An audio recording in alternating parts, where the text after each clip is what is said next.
On 93.5 Watch it! and 107.5. Boom, baby! The Fan.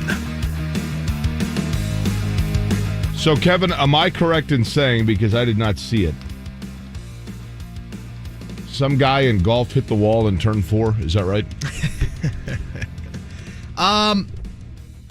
That's probably fair. Yeah, I don't know if it was Hildebrand Bad, John Vandevelde. Do you remember that name in golf? I do not. He's like the ultimate golf choke artist in the final hole of the major. But, yeah, I would say a pretty big touch of the wall for Mito Pereira yesterday afternoon. And Justin Thomas completes the biggest comeback we've seen in major championship history since Vandevelde's collapse in 99. So I was at Qualls, Jake, and brought Rosie, actually.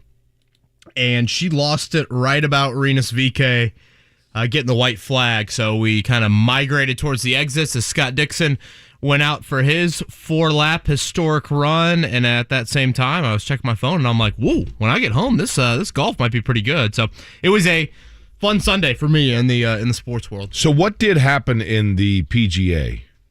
So Mito Pereira had a one-shot lead coming to 18, one of the more difficult holes on the golf course, and he had his tee ball in the water, actually made a double bogey, and totally missed the playoff between Justin Thomas and Will Zalatoris. I mean, it was a choke, but like on the level of choking, it wasn't UMBC Virginia level. It was like a 3 seed losing to a 14 coming to the 18th hole.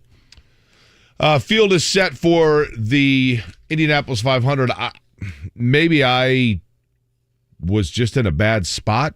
I heard everybody talking about how massive the crowd was yesterday. Did you get that impression, Kevin? Yeah, I'm trying to think. Last year I went on Sunday as well, sat in a very different spot. This year I was on the inside of the main straight, just past the yard of bricks. I thought it was a really good crowd. Yeah, I did. It looked like the outside of the main straightaway into one was pretty crowded as well.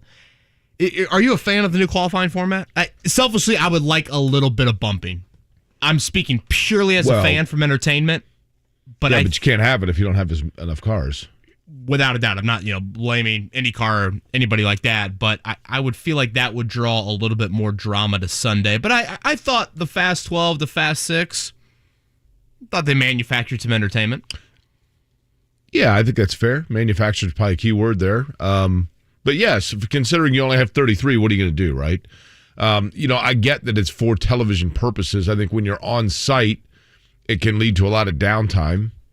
I think there were probably a lot of people that went out yesterday that wondered why there were only 12 cars out on the track. And there weren't. What is going to be fun is going to be today and then on Carb Day in particular, when all 33 of them are out there practicing and you get, we really haven't had this year, Kevin, it feels like, because if you really look at it, you had, Tuesday, Thursday, Friday, you had 3 days of practice. Right. One of them, the wind was terrible. Hardly anybody went out like in groups. So in terms of like the 12 cars coming down the main straight, I mean, shoo, shoo, shoo, shoo, shoo, the flower pots shaking with the low camera angles. We've only had feels like maybe 6 total hours of that even availability. Yeah. It's kind of like last Tuesday, everybody getting their feet wet, get on the track. Wednesday, the rain. So now Thursday, you're kind of in scramble mode to make up for that. And Thursday, they didn't know that Friday was going to be so bad, right? Right. And then, like you said, Friday, the winds 1-3 today. That is the practice out there at IMS. Per usual, off until Friday. Carb Day will be out there. All 3 of our shows will be live from IMS on Friday. And again, the heavy knock of the wood, it looks pretty good early on for Sunday. Scott Dixon, Jake, 234.046. Do you mind clarifying where this is historically? Because I think there was a lot of wait, is it the fastest qualifying speed ever? Is it just the fastest for the pole? Will your historic brain fill us in on that? So, in the old days, quote unquote, when you used to have 2 weekends of qualifying, 4 days of qualifying, you could go out, you could make a qualifying attempt for 4 laps, and at any point during that 4 laps, you could wave off. And if you did that, you missed your chance. You had to go to the back of the line. So everybody was guaranteed one shot, but if you waved off and didn't say, okay, I want that time, you go to the back of the line. Once you recorded a time, that was that car's time. There was no, hey, I want to pull my time, go to the back, whatever else. You had to put in an altogether new car. But in order to secure pole position, again, in the quote-unquote old days, your attempt had to have come on the first day of qualifying. The pole could only be acquired on the very first day of qualifying, unless there was rain and no one got their first shot through and you came back the next day. In 1996, when Arie Luyendyk ran his 2:36.9 4-lap average, he did not do it on the first day of qualifying. His time had been pulled, and he came back on day 2 of qualifying. I can't remember if it was day 2 or day 3, but it was not on day 1 of qualifying. Thus, he had the fastest qualifying 4-lap average in the history of the event, but he had to start as the upfront car of the non-day 1 starters. So he was not on the pole. Scott Brayton sat on the pole. And so Buddy Lazier won it, right? Buddy Lazier won the race, correct. Scott Brayton, unfortunately, was fatally injured after winning the pole. Mm-hmm. But at any rate, so that's why Luyendyk had the fastest qualifying average in the history of the event without being a pole sitter. So Scott Dixon's qualifying effort yesterday is the second fastest 4-lap average in the history of the event. So the disclaimer is it's the fastest pole speed in the history of the event. Because in 1996, Scott Brayton was the pole winner. Scott Dixon had enough speed that it would have beat him and knocked him off the pole. So in 1996, Scott Dixon's car right now would have started, assuming that he had qualified on day 1, on the pole. But Arie Luyendyk would have been the fastest car in the race. Got it. You hear Iceman. We're going to have Scott Dixon on at 8:30. The pole sitter for the second straight year, the 5th time he will lead the field of 33 to the green flag. Jake, what makes him one of the greatest of all time? He is always one aspirin away from a coma. Here is the thing. And I'm going to go back to something, Kevin, that I've talked about before, and I never can remember who gave me this quote, but it's the greatest quote about sports that I've ever received. When I said, I think it was Joe Theismann, but I can't remember. But I said, I've never understood it. If Michael Jordan or Tom Brady or Joe Montana is able to elevate their game in the fourth quarter to be that great in the fourth, why don't they play that way the whole game? And he said, see, that's what you don't understand. They don't elevate their game at all. They just don't dip when the nerves settle in and everyone else does. Scott Dixon's the same way. When you go out and you have to turn 4 laps by yourself out on the track, and the car has been, when you get in your passenger car and you get in your Buick to go to the grocery store, and it has traction control and it has the anti-lock brake system and it has the little thing that beeps if all of a sudden you change lanes without knowing it, and tells you to drink coffee or whatever. Take all of those factors out, because your Buick wants to now get to the grocery store as fast as it can possibly go. And so the steering wheel, like, you barely touch it, and the steering wheel is super sensitive, and everything else. When those cars go out there for a 4-lap qualifying average, every single thing is set up for it to be as fast as possible, which means it is also as non-glued to the track as possible. It is as freed up as possible. So like one little twitch of your hands and you're in the wall. So you've got to be super focused on making sure your car goes exactly where it needs to go. Well, someone like driver A, B, C, or D, naturally their tendency then is to lift off the accelerator just a little bit in the turns, because you know that with one slight bobble, you're done. Scott Dixon is a guy that doesn't get affected by any of that. It's, you know what? I'm going to drive this as if I've got every bit of safety measure on it, and I'm going to hope the car takes me there. He trusts the car. So he works with Mike Hull, who is the managing director for Ganassi and is in his ear. And those two guys have such a chemistry that Scott Dixon just seemingly does not get nervous, Kevin, when other people do. And so he just goes out and does his job, and you can make the car, you can do everything you can to make the car go fast, and you know he is going to drive it that way. He's going to drive it as if it's the safest car out there. He strikes me as having the best combination of even keel heart rate and intelligence.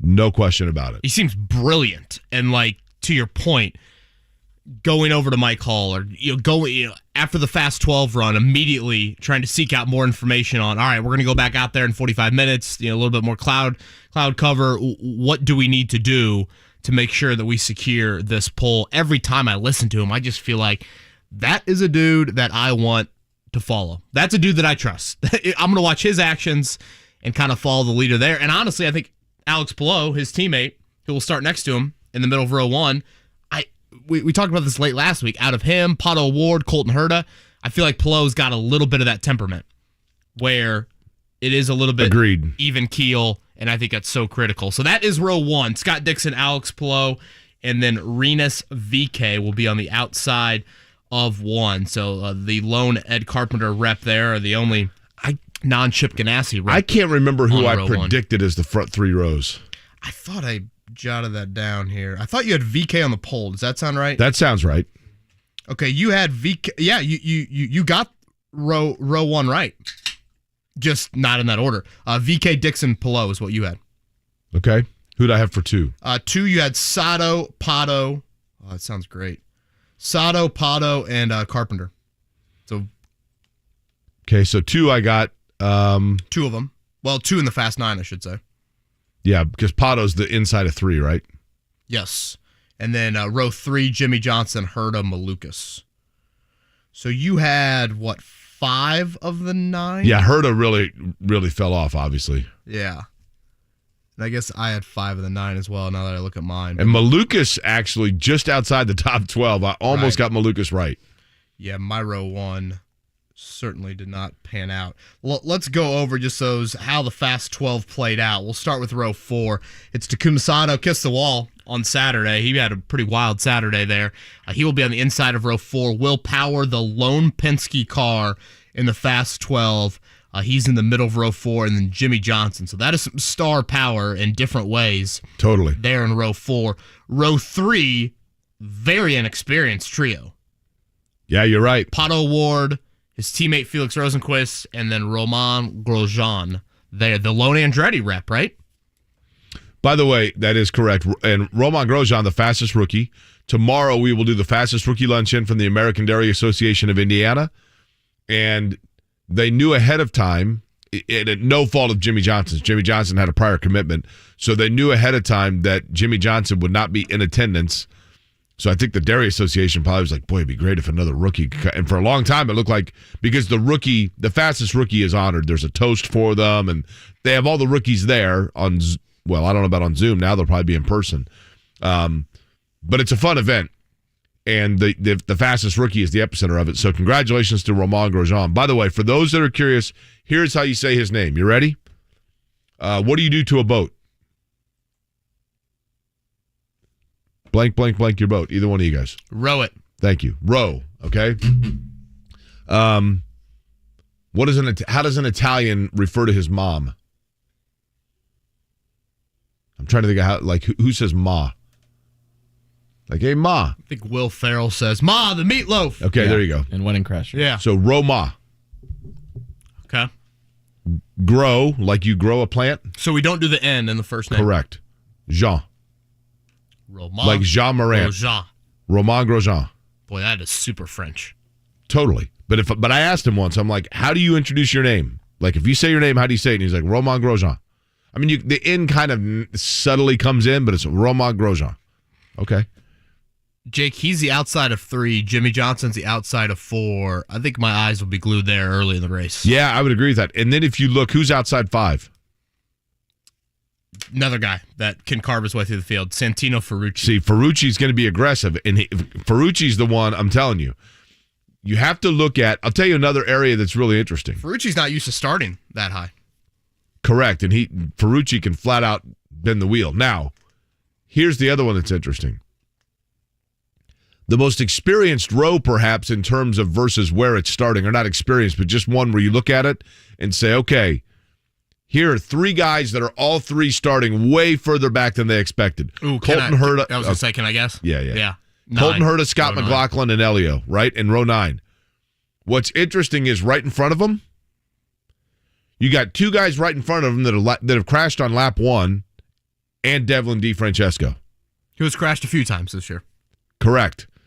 So you got Sage Karam, who you know is going to be aggressive and is darn good, but also had a lap 1 accident with Sato in his second year. You got Marco Andretti, who at no fault of his own was collected by Mario Moraes in lap 1. And you got Devlin DeFrancesco. So if you're Herta, McLaughlin, or Castroneves, do you fall back a little bit and see what happens with that row, knowing that right behind you you've got Kyle Kirkwood and Dalton Kellett? Jake, I from all accounts, you've got to be aggressive on these restarts, especially when you're starting that late. Now, last year, if I remember correctly, Scott Dixon really slowed the pace down, leading them to green, right? Wasn't it a very kind of jumbled together start to the race? I assume Dixon would follow suit again, and I'm curious how that will impact people passing early on. But probably it does a little bit like passing again is going to be a major question. It is. I'll make you this prediction. By the time they get to me in turn 3 on lap 1, the first car that I'm going to see will be Rinus VeeKay. Because Dixon and Palou, I think knowing that they're teammates, they know they've got some help there, right? Wouldn't surprise me at all if they say, you know what, we're going to see how our cars work. Let VeeKay go. Right. And VeeKay, I've always felt like starting on the outside of row 1 is a little bit of an advantage because you can just hook a hard left and dive down and basically cut everybody off. I know that sounds crazy. Now, Dixon had the fuel issue on that first stint last year, right? I think that's right. And then he was just kind of knocked back and never really. So do you think he would be more inclined to say, hey, let's go fuel strategy? Yeah, I mean, you're talking about a guy early that's, with turned like the third most laps in the history of the event, right? So he knows, Dixon knows, like, hey, listen, leading the first 20 laps is cool, but... Yeah, I feel like I shouldn't even be talking to him this morning. With my level of knowledge compared to his. No, I mean, I think those are really good questions. Dixon, really Palou, VeeKay, row 1. Row 2, Ed Carpenter, Marcus Ericsson, Tony Kanaan. So a couple vets there on the inside and outside of row 2. The American Legion car for Tony Kanaan there outside of row 2. Like we said, Pato, Felix, Romain Grosjean there in row 3. And then Takuma Sato, Will Power, and Jimmie Johnson in row 4. So we'll go over, obviously, all of that throughout the week. One final practice before Carb Days today, 1 to 3. Weather looks really good. Cool today, certainly. Carb Day looks like a little bit of a chance of rain. Some cooler temps as well. I saw a high of like 71, and then race day, the early outlook, 85 degrees and a 10% chance of rain. Not going to happen. You were out there a lot, so I would ask you what your weekend was, but I would assume when you weren't out there, it was sleep.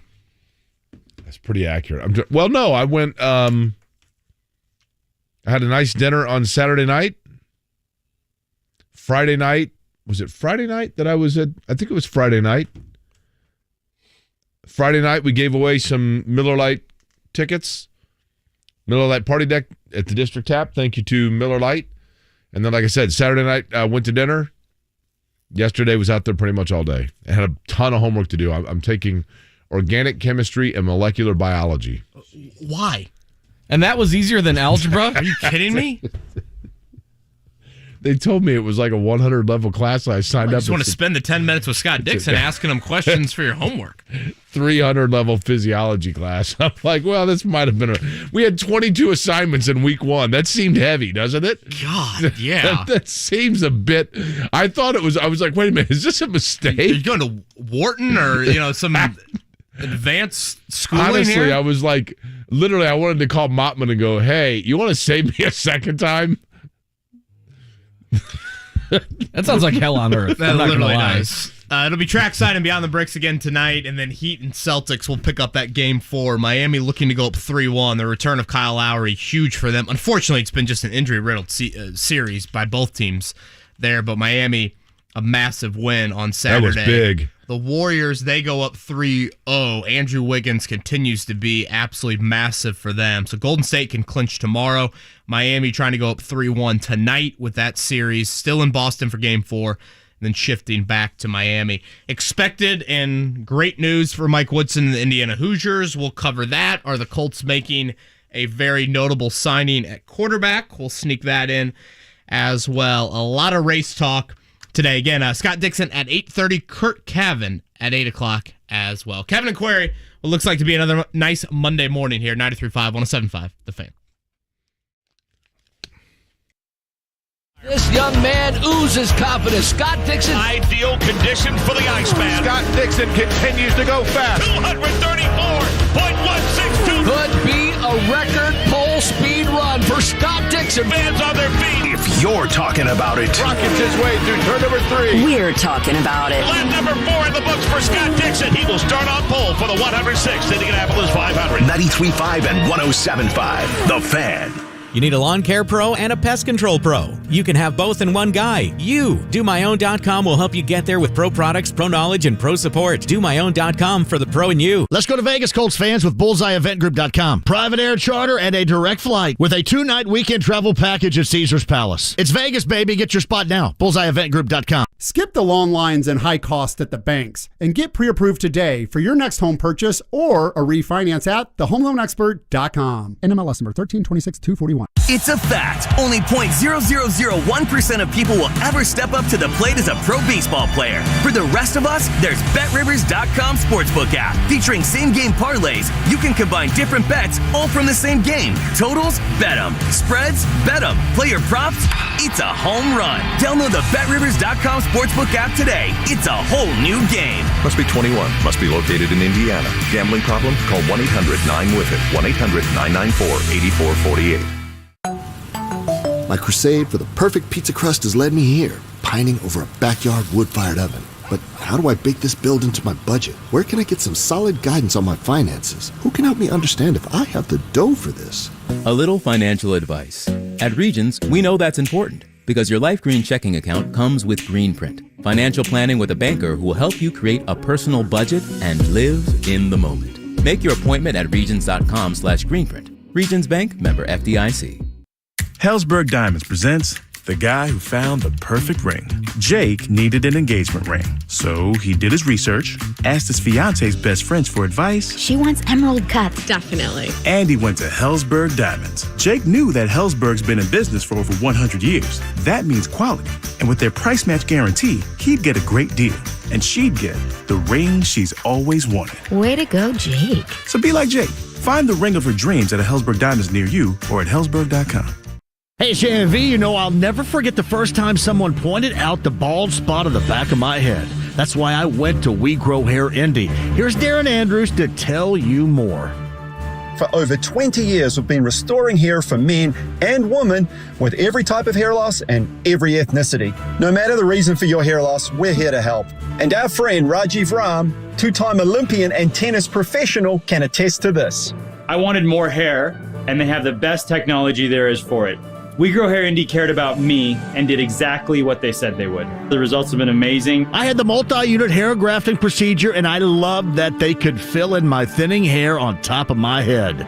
People tell me all the time how great my hair looks, and yours can too. Call now for a free evaluation and grow your hair back. Call 888-724-5129, 888-724-5129, or WeGrowHairIndy.com, the gold standard in hair restoration. The Morning Checkdown. Omaha! Brought to you by QC Kinetics. Relieving your joint pain at QCkinetics.com on 93.5 and 107.5 The Fan. Warriors are up 3-0 in the Western Conference. They win last night. Andrew Wiggins, terrific. 109-100 was the final there. Wiggins had 27-11. Luka Doncic, 40-11, but that was not enough. Big third quarter for Golden State in getting that win on the road. Tonight, it'll be Miami again, up 2-1, a huge win in Game 3. That Kyle Lowry injury, we talked about it all, really playoff long. How long can Miami hang on without him?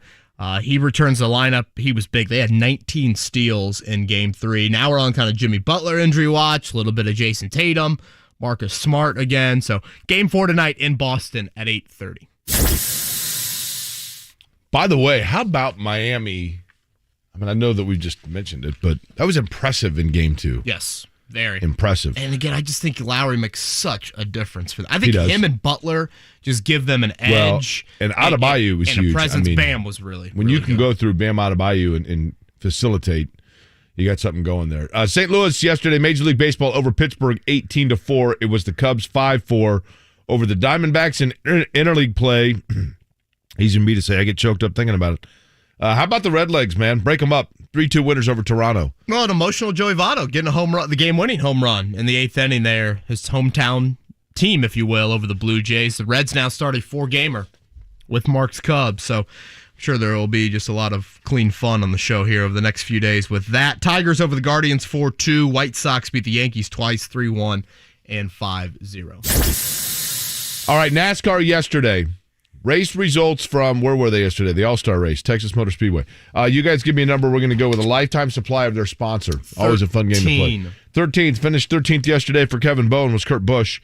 You get a free lifetime supply of Monster Energy. Good. Oh, that'll be good for your heart. I feel like that's what you have a part-time sponsorship with them, right? Aren't you a big energy drink guy? Or I used to be. Yeah. I used to be. Now I'm limited to one a day. Shotgun a couple monsters, be good to go for Carb Day. That is true. All right, Mark Dykton, give me number 8. Number 8 for Mark Dykton. Chris Boucher, you get Fastenal Ford. All right. Fastenal. All right. What is Fastenal exactly? You just find out. You go around. Need to know what I'm getting. You're going to go around just sticking stuff everywhere? Sounds good. You're going to be like Lester Hayes, Mr. Stickum. All right, what do you guys give me a number? 24. 24, Kyle Larson. I've got myself a lifetime supply of HendrickCars.com. Boy, that's exactly what you do. That'll help you with your OChem homework. Yeah. 5th. Huh? 5th. 5. 5? What are you talking about? Give me a number. What do you mean?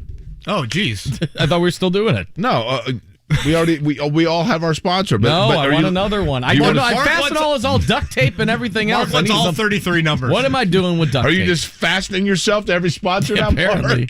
Mark? By the way, okay, fine. Let me ask you this, Mark. We'll do it this way. You have Fastenal right now. Would you like to trade? I'll trade. Okay, and you're saying you'd like to trade for number 5? Yeah. Okay. I'm sure you have a lifetime supply of freeway insurance. Hey, okay. Only on the freeway. Your parents could have used that, right? Yeah. Oh, wow, thanks. I'm just duct saying. tape and adopt a highway. Well, they could use the duct tape, too, for the car, truth be told, for the fender bender. Easy transition from that one. They're okay. Justin Thomas wins his second major yesterday, coming back to win the PGA Championship in a playoff over Will Zalatoris. Final 13 holes for Thomas yesterday, 6 under par, no bogeys. Jake, I've always been curious about Justin Thomas. Like, Tiger Woods has gravitated towards him. He's kind of like Tiger's buddy out there. And that's always been something I'm like, why Justin Thomas? You know, why not Rory? Why not Spieth? Well, what about Justin Thomas has gotten Tiger, a very antisocial human, to gravitate towards him? I think by all accounts, probably the most talented golfer, the most all-around golfer out there right now. It's just putting it all together, especially in those moments. And Justin Thomas was able to come back and benefit from Mito Pereira's collapse there late. I just heard everybody talking about the collapse. I was on the media center yesterday, and everybody's like, oh, this is difficult to watch. It was an ugly-looking swing on 18, but, you know, he also made a lot of putts yesterday to kind of keep him in it. And, I mean, Van de Velde triple bogey the 18th hole, like, to get into a playoff. Had a 3-shot lead on 18. Like, Pereira had a 1-shot lead. It was a tough hole. Yeah, he made double. He missed the playoff, but on the choke meter, it wasn't as bad as Mr. Van de Velde and the 99 British. All right, Scott Dixon going to join us at 8:30. Curt Cavin at 8 o'clock. We'll talk a little Nick Foles and the Colts. We come back here. Kevin and Corey on a Monday. Come down to Kroger and Speedway on May 26th to meet Arrow McLaren SP IndyCar drivers at Addo Award and Felix Rosenquist, courtesy of Mission Foods.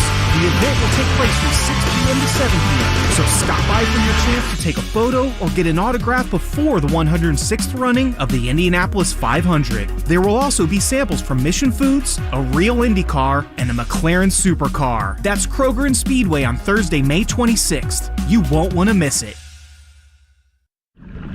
Hi, it's Bob from Royal Spa. Soaking in a hot tub full of Epsom salts is the absolute best way to minimize everyday aches and pains. And we know all about Epsom salts at Royal Spa. Royal Spa hot tubs are the only hot tubs on the market that can safely and effectively use Epsom salts. Made right here in Indiana, Royal Spa hot tubs are the highest quality hot tubs on the market. Visit any one of our 3 Indianapolis locations or visit royalspa.com. Ah, Royal Spa. The NBA playoffs are heating up, and now you can make every game feel like Game 7 on FanDuel Sportsbook, an official partner of the NBA. Hey, it's Mark from Kevin and Query, and throughout the playoffs, all customers can place a no-sweat same-game parlay each week. You'll get up to $20 in free bets if you don't win. FanDuel has so many ways to play, and best of all, when you do win, you'll get paid faster than a fast break. New to FanDuel? Just download the FanDuel Sportsbook app and sign up using promo code MARK to get your first bet risk-free up to $1,000. Once again, that's promo code MARK, M-A-R-C. And if you already have an account, you're all set to bet, no sweat. Either way, you'll get up to $20 in free bets if your same-game parlay during the playoffs doesn't win. While you're over at FanDuel, check out their everyday odds boost and specials. I love their same-game parlay, so check those out every single day. And the app is safe, secure, and easy to use. And when you win, you get paid quick. FanDuel Sportsbook, an official partner of the NBA. 21 and over and present in Indiana. Refund issued as now withdrawable free bets that expire 7 days after receipt. Max free bet $20 per week. Restrictions apply. See full terms at sportsbook.fanduel.com. Gambling problem? Call 1-800-9-WITH-IT. State leaders are calling for expansion of educational paths outside the traditional college model to help move Indiana forward. The Indiana union construction industry has been the leader in apprenticeship and vocational training for over 100 years. In partnership with contractors, our industry makes an investment of more than $52 million a year in training with no cost to taxpayers. Through on-the-job training and classroom instruction, our tradesmen and women learn skills and earn degrees, making them the skilled, drug-free workforce employers count on. And the best value for your next construction project. The Indiana Union Construction Industry. Value on display every day. I'm Isaac Grayson, a union carpenter. I chose a career in construction because I am built to succeed. You can receive an associate's degree without student loan debt, doing something you enjoy that has great earning potential. For more about apprenticeships with Indiana Careers in Construction, visit builttosucceed.org. Skilled on principle, union by choice. Hey, it's Big Joe for your trusted local independent American Standard heating and air conditioning dealer, Kirby Heating and Air Conditioning. Robert Kirby says they sell the American Standard brand because American Standard listens to the techs who install and service their products. We went down to the factory and they want your feedback. Being in the field, you can actually see some things that they could change on the product to make it better. And right there on the line, I mean, they actually take your input. Call Kirby Heating and Air Conditioning at 317-892-3614. Kirby is your trusted local independent American Standard dealer. Saturday of Memorial Day weekend, it's Indy 11's Racing Indy game with kickoff at 4 p.m. Make a day of it in downtown Indy. Get your tickets to the 500 Festival Parade, then catch the game afterward versus New Mexico United at Carroll Stadium, and still have time to pack your cooler for the Indy 500 on Sunday. Be in the stadium early to get one of the limited edition Racing Indy jerseys in partnership with the Motor Speedway, only available on game day. Come in early and visit the Honda Fun Zone with large inflatables for the kids and cold beverages for the parents. Build your game day plan and learn more at Indy11.com. Circle K is America's thirst stop. And yours, especially when the weather gets... and you need to stay refreshed on the go with ice-cold Circle K favorites like freshly ground iced coffee, Froster, Polar Pop Cup, and more. Think of it as the ultimate thirst-quenching, totally rehydrating summer splash zone. When life's go, go, go, make us your first stop. Because Circle K is America's thirst stop.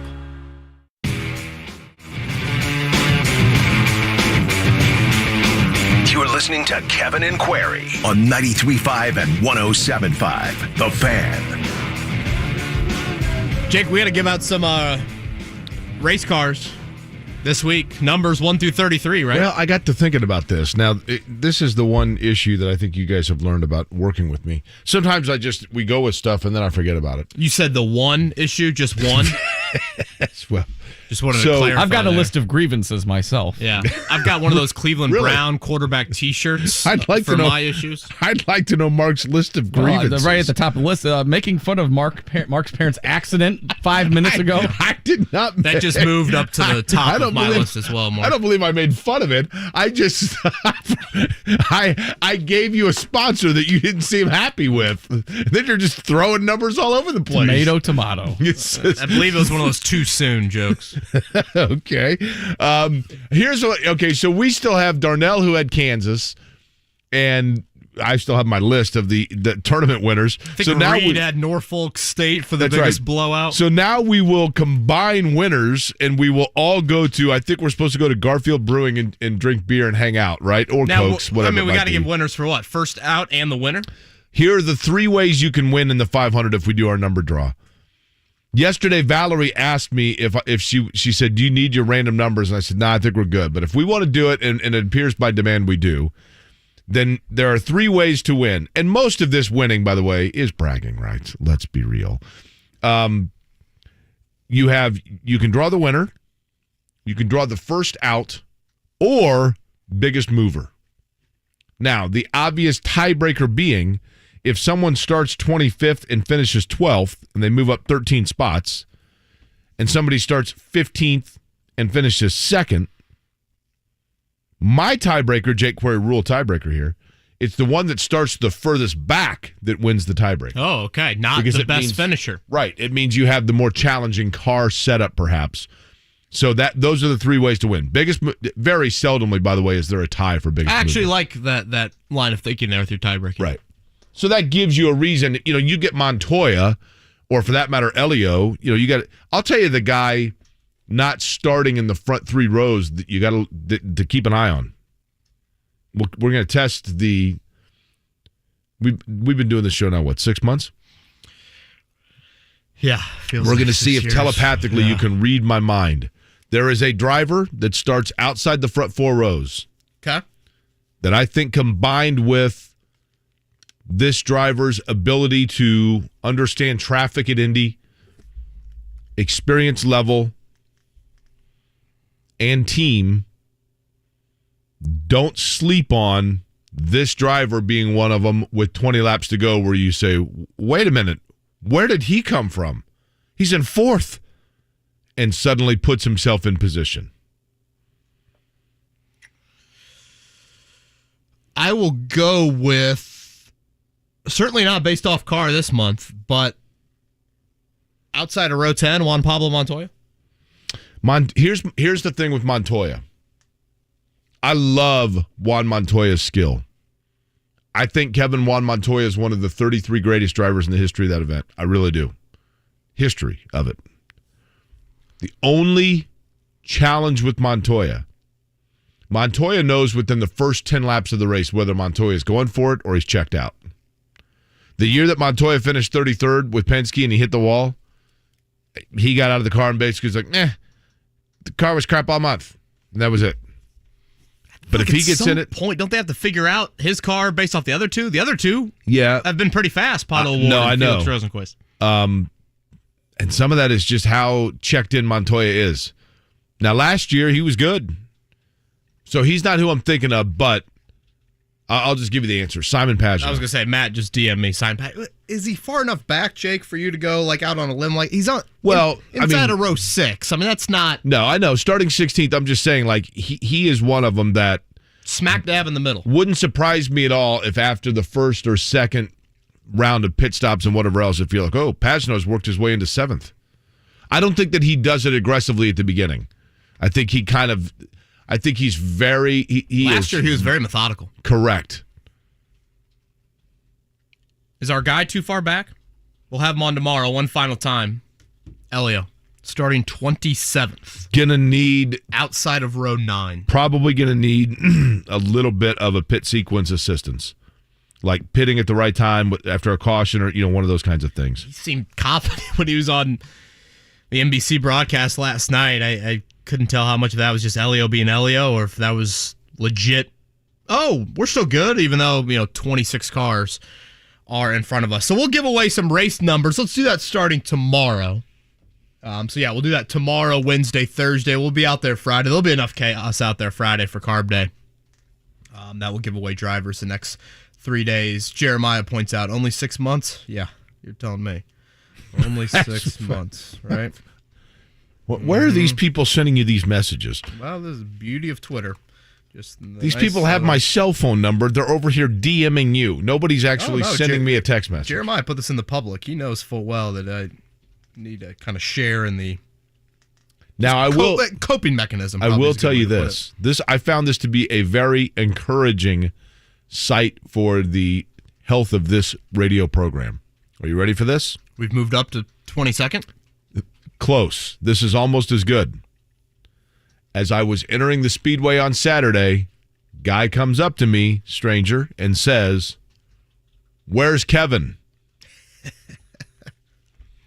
That right there, my friends, is proof. I was there. That the partnership. No, but I'm saying, like when you get to the point where people see you and think of the other one, that means that in fact the branding is working, right? Right. Because we just hang out so much outside of the show, right? We're just we go to the grocery together. We have been there. I together. have seen you at the grocery store. That is correct. At one point, avoided you, and then you ran into me in the Pop-Tart aisle. Curt Cavin 8:00, Scott Dixon 8:30, Elio Castroneves tomorrow. We are going to have some other drivers hopefully throughout the week as well. We are. Don't want to tease anybody. I'm just corresponding with one right now. Okay. A little bit of Colts news. I think this was late on Friday. Zach Kiefer had this. The Colts are working to add Nick Foles. Nothing done yet. Chance it comes next week, a.k.a. this week. The Colts will get on the practice field tomorrow. That is the start of their OTA work. So the next 3 weeks will be the final work for the veterans this offseason. It's the first time all offseason they've done 11 on 11, offense versus defense. Not full pads, not crazy physicality, but you are able to get on the field in that instance. Nick Foles, does that make a lot of sense for you? Yeah, Again, Nick Foles is a guy that I think if the Colts feel like, Kevin, they are good enough to make division runs, and Matt Ryan may miss a game or two. I mean, you always have to prepare for that. Then a guy like Nick Foles is a really good player to keep you afloat. After probably 2 to 3 weeks, then you start to realize why Nick Foles is not an everyday starter. But yes, he is probably we can better sustain, and if the boat starts taking on water, he's a pretty good sponge, right? So yeah, that tells me that they think, they're going for it. Yeah, to that point, this has been the most win now offseason in the Ballard Reich tenure. Not every single move has been win now, but they've had the most of these sorts of moves. And Foles doesn't rank, 1, 2, or 3 on that list. But, even in past years, they've been more content with having younger, inexperienced backup quarterbacks than making the move for Foles, who, by all accounts, outside of Ryan Fitzpatrick, is probably the most experienced backup you're going to find available right now. Now, Matt Ryan has missed one game in the last 12 years. So, from a durability standpoint, I don't think this is something to where Nick Foles walks into a situation and is expecting to get a whole lot of action here.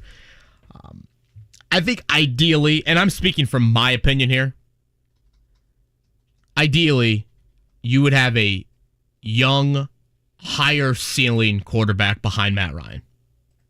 That would be the ideal world. Young though, right? Do you consider Ellinger a higher ceiling guy? No. See, Ellinger's young, but Right. he doesn't have the higher ceiling. Right. And I know we had a call last week, complaining about Ellinger and the love that we give him. But the dude was drafted 200 overall for a reason. He just doesn't have as much as those kind of raw traits that you would like. So when you don't have that, here comes Nick Foles. And I've talked about it before. Frank Reich, if you thought Frank Reich and Carson Wentz were close, Nick Foles and Frank Reich are extremely close. I'm pretty sure Frank gave out some award in Buffalo a few months ago that Nick Foles won for faith and family and community. And Nick Foles, I think, wrote a book on, his NFL career and the Super Bowl run and all that. Frank Reich wrote the foreword of that book, so there is an obvious connection between the two. And Chris Ballard, to be fair, does have some history. It wasn't a long history of Nick Foles in Kansas City, but Chris Ballard was there when Foles, I guess, would have been Alex Smith's backup back like 2015, 2016 as well. So we'll see if this move happens in the next 24, 40 hours. Do you want Nick Foles here for OTAs? Here's a question for you. We'll see. What was the play called? The Philly Special? Yeah, Nick Foles with conviction on that, right? He's the one that wanted it. And Nick Foles is the one that caught it, right? Who threw it to him? I don't recall. Do you remember? Was it Trey Burton, the former Colts tight end? Okay. If that play had not worked,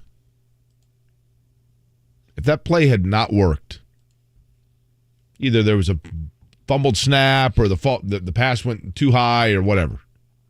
If that play had not worked, would we have the mind and word association between Frank Reich and Nick Foles that we have? It's a good question. Like people that... Yeah, I mean, if they still win the game, we probably have it at some level that's close, but maybe not to the movie-like script that story kind of has turned into. Because it was exactly that, right? Like, because if you look at it, Nick Foles was lightning in a bottle in that postseason that allowed Philly to win the Super Bowl after Carson Wentz had gotten hurt. And that was the proof pudding, all the evidence you needed that Frank Reich was the quarterback whisperer. But the quarterback whisperer that got him into the position to allow Nick Foles to finish the distance just came here and fell completely flat. So how do we know that same whisperer has the level of audio in the ear of quarterbacks that he once did? Yeah, I think clearly you can look at Foles' career, Jake, and say he got hot for a month. Right. I mean, he's 3-9 as a starter since the Super Bowl. He got hot for a month. The Eagles were a good football team around him. Clearly, they were 13 and something with Carson Wentz as their quarterback until he tore his ACL. But I think when you talk the backup world, if you're looking for a stopgap for a couple of games, this is a guy that, of all of those out there, makes a lot of sense. So we'll get into a little bit more Colts OTA conversations. They'll have 3 sessions, Tuesday, Wednesday, Thursday, each of the next 2 weeks. A mandatory minicamp, June, let's say it's like 7th through the 9th or something around there. And then the veterans will depart for the offseason. By the way, were you ever on a team known as the Eagles? No, I can't say I was. Mark? Nope. What middle school did you attend, Kevin? We were the Trojans of Clay. That's right. Mark, your middle school? Warriors. Okay. Did they have to change that yet? Not that I know of. Not yet. It could be coming. Are we changing Warriors? Well, Golden State's still going strong, right? Who was it that just had to change Warriors? It was a college, right? Was it Marquette? Yeah, they're the Golden Eagles now, right? That's what it was. Marquette was the Warriors. Now they're the Gold. Aren't they the Golden Eagles? They are the Golden What are Eagles. the odds of that? Been the Golden what are the Eagles odds that I'd ask about Eagles and that would transition to Warriors, and then we go to Warriors to Eagles? You see how this stuff works? Sleep deprivation, man. I have to ask, where are you going with this? I don't know. I was just curious. The Eastwood Falcons? Eastwood was the Eagles. I don't know. Eagles to me is kind of lame. Like, I was an Eagle. I was undefeated for 2 years as an Eagle. Thank you very much. But, Eagles, I'm just kind of like, eh. Jake, why does Ed Carpenter find speed on an annual basis, and yet the Roger Penske camp cannot find the same speed over the last few years? This is a brilliant question. I mean, every year Carpenter, and it's not just him. Like, Spencer Piggott was up there a few years ago. VK has been up there all these years. Okay, here's the best way, Kevin. We don't have a Penske car in the top, 10? Here's the best way to answer this, okay?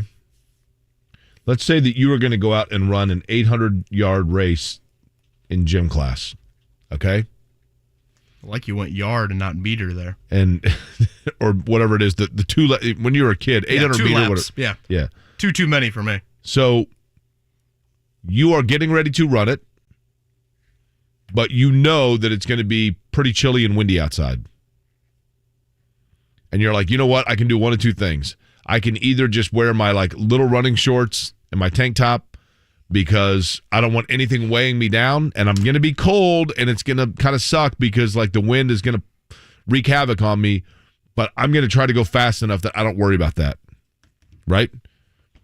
So you do, and you run really well, and then they're like, good job, Kevin. Your reward is now we've got a race, and you've got to do that all over again. And you're like, oh my goodness. I was able to deal with the wind when it was, but now all of a sudden I've got other guys that are going to be all around me, and like they're going to be like cutting me off, and I'm not going to be able to just sprint in a straight line, and I might have to move a little bit, and this is going to be tougher because I'm really cold. That's Ed Carpenter Racing in terms of the race itself. They are able to go out and say, I'm not worried about the conditions. We are just going to do what it takes to go fast as hell.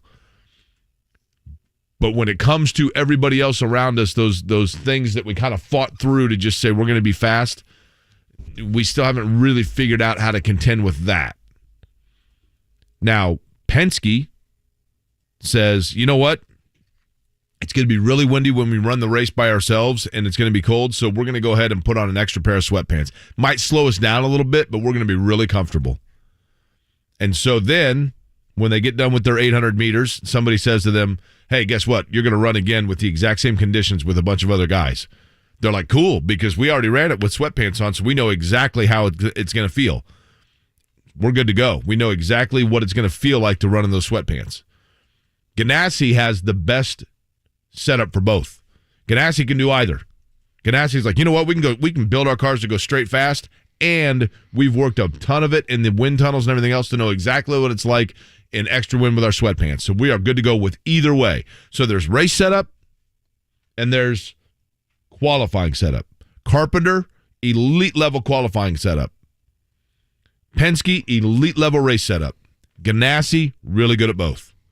And that's why you see Scott Dixon, Alex Palou, Tony Kanaan, Jimmie Johnson, Marcus Ericsson all up front because they're really good at race setup, but they're also going to be good at qualifying setup, but they're also really good at race setup. Penske, I know we had Kevin Lee on, and Kevin was saying, look, they are all in on their qualifying speeds.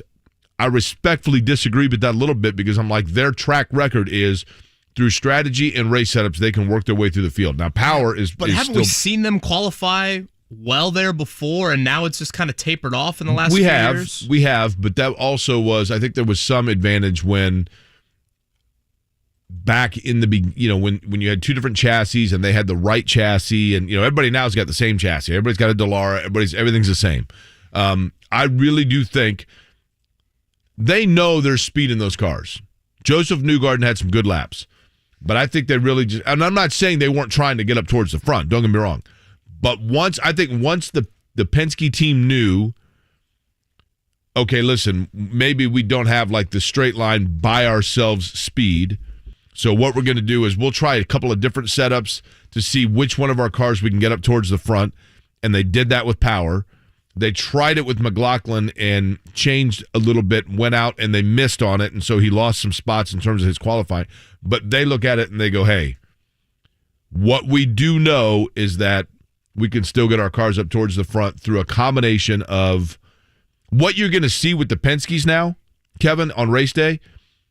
You've got Newgarden, you've got McLaughlin, you've got Power. They're going to go in and probably one of those three, I don't know which it'll be, but one of them is going to be completely off sequence.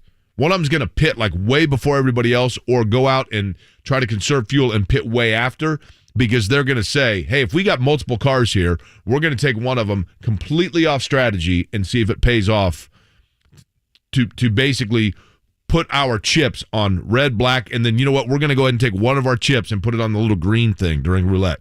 That only has a 1 in whatever chance, but we've got extra chips, so we might as well put one on the little green square. So you don't think Roger is too frustrated by one car in the top 12? And that one car being Power in the middle of row 4? I don't think they're, like, I'll put it to you this way. I think that Penske Racing is less, sure, are they frustrated? I'm sure. But I think they are less worried about it than would be like Dale Coyne or Ed Carpenter, because they have the track record and the over the board information to be able to make up for it through the course of 500 miles. Scott Dixon in about 30 minutes. Jake, quickly before we hit a break, what do you think your response would have been if a week ago Monday I said to you, Jake, we're going to do that Fast 12 this year for the first time ever, and we're going to have a combined 2 cars from Penske and Andretti? Probably my reaction would have been, man, that's interesting, because if you said Penske wasn't up there, I would say it's because Honda had an advantage, at which point I then would have said advantage Andretti Autosport. And the one Andretti car not being Herta or Rossi. I would have thought for sure it was one of those 2 guys. Yeah. And I also would have said Rossi's going to be fun to watch then, because if he's got an opening on the outside line, he is going to go for it full throttle. He is going to be a more mature Thomas Scheckter. I thought about that. Where is he? Yeah, he's in the middle of 7, and Ray Hall is to the outside of him. He's in the middle, Jake. Newgarden is in the middle of his row. Power is in the middle of his row. Those are some interesting names in the middle of their rows to watch. And I'll bet you those guys talk to each other certainly beforehand. Have to kind of pluck their way through the field. All right, Curt Cavin's going to join us next here. Talk a little bit more quals. Kevin Aquari on a Monday, 107.5, 93. FM. School is in session. It's a great Mark James. I feel like, for lack of a better way to put it, the 500 is back. Yeah, and I think, what do you do now after the pandemic to encourage people to come back? Well, you put together one of the coolest videos I've ever seen with the theme Back Home Again, and you get a guy like David Letterman to voice it. If you don't get deeply moved by watching that video for the 500, then check your pulse for sure. Dan Dockage, weekdays noon to 3 on 93.5 and 107.5. The Fan. You want to do your own lawn care and pest control, but you're not sure if you can get pro results? You can with DoMyOwn.com. They have pro products, the pro knowledge, and the pro support you need to use them. DoMyOwn.com for the pro in you. Let's go to Vegas, Colts fans, with BullseyeEventGroup.com. Private air charter and a direct flight with a 2-night weekend travel package at Caesars Palace. It's Vegas, baby. Get your spot now. BullseyeEventGroup.com. Pretty much summer is here, and we are all itching to get back outside, whether it's going to Carb Day or certainly race day on Sunday. If you're concerned about any lingering aches and pains, you don't have to go through another summer with that awful joint pain. You can call QC Kinetics. They've got locations in Eagle Creek and Greenwood. They can help you out with that pain in your back, your knees, your shoulder. It can be treated with the latest in precision medicine using natural biologics. We're talking growth factors that could repair and restore damaged tissue. QC Kinetics is the nation's leader in regenerative medicine, giving you access to this modern-day joint pain solution. You get lasting joint pain relief, no drugs, no steroids, no downtime, and no surgery. So take action now. Get a free consultation for powerful, effective joint pain treatment with natural biologics. Call QC Kinetics, 463-235-7160. Again, locations in Eagle Creek and Greenwood. That is 463-235-7160. From your invitations to your vows, you want every detail of your wedding to be an expression of you as a couple. At Shane Company, you can easily create a unique engagement ring to reflect your love. Our selection of ring settings in every price range is unmatched. Over 1,000 styles created by our design team. You won't find these at the mall or anywhere else. Once you select a ring setting, pick a spectacular center stone. We have diamonds, rubies, and over a dozen colors of sapphires. With every shape, size, and color, it'll be easy to find a center stone that speaks to your style. Make your engagement ring even more special with a decorative crown. It's a unique way to elegantly frame the center stone and add your own touch. Choose from hundreds of designs like tulips, stars, halos, and more. Visit us today. We'd love to help you bring your dream ring to life. Now you have a friend in the jewelry business. Shane Company and ShaneCo.com. Finding the right person for the job isn't easy. Just ask someone who hired a lounge singer to be their office receptionist. Hello, this is Mickey Marquis, and you've reached the office of Doug & Associates. Thank you very much. Catch me Tuesday nights at the Hotel Johnson. Hello? But if you've got an insurance question, you can always count on your local Geico agent. They can bundle your policies, which could save you hundreds. Doug & Associates, this is Mickey Market. Hello? For expert help with all your insurance needs, visit geico.com/local today. And now it's Geico's Motorcycle Rules of the Road. Avoid biking in the rain and never touch another person's bike. Hey guys, look at these bikes. So shiny. Whoops.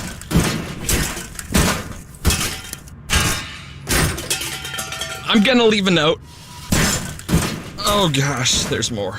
And the rule to saving on motorcycle insurance is, in 15 minutes, Geico could save you 15% or more. Hey, it's Jake Query. Indy Race Week is here, and for Circle City Raceway at I-74 and 465 on the southeast side, this Wednesday and Thursday night marks the return of the biggest names in USAC AMSOIL National Sprint Car Racing. A two-night extravaganza presented by Maston and Kane Warehousing and Services. Brady Bacon, CJ Leary, and Justin Grant are just some of the stars that are slated to race. JMV will be live on site Wednesday. Circle City Raceway is family-friendly, great food, free parking, and outrageous fun. For more information, check out CircleCityRaceway.com. 93.5 and 107.5, The Fan. WIBC HD2, W298BB, WIBC HD3, W228CX, Indianapolis.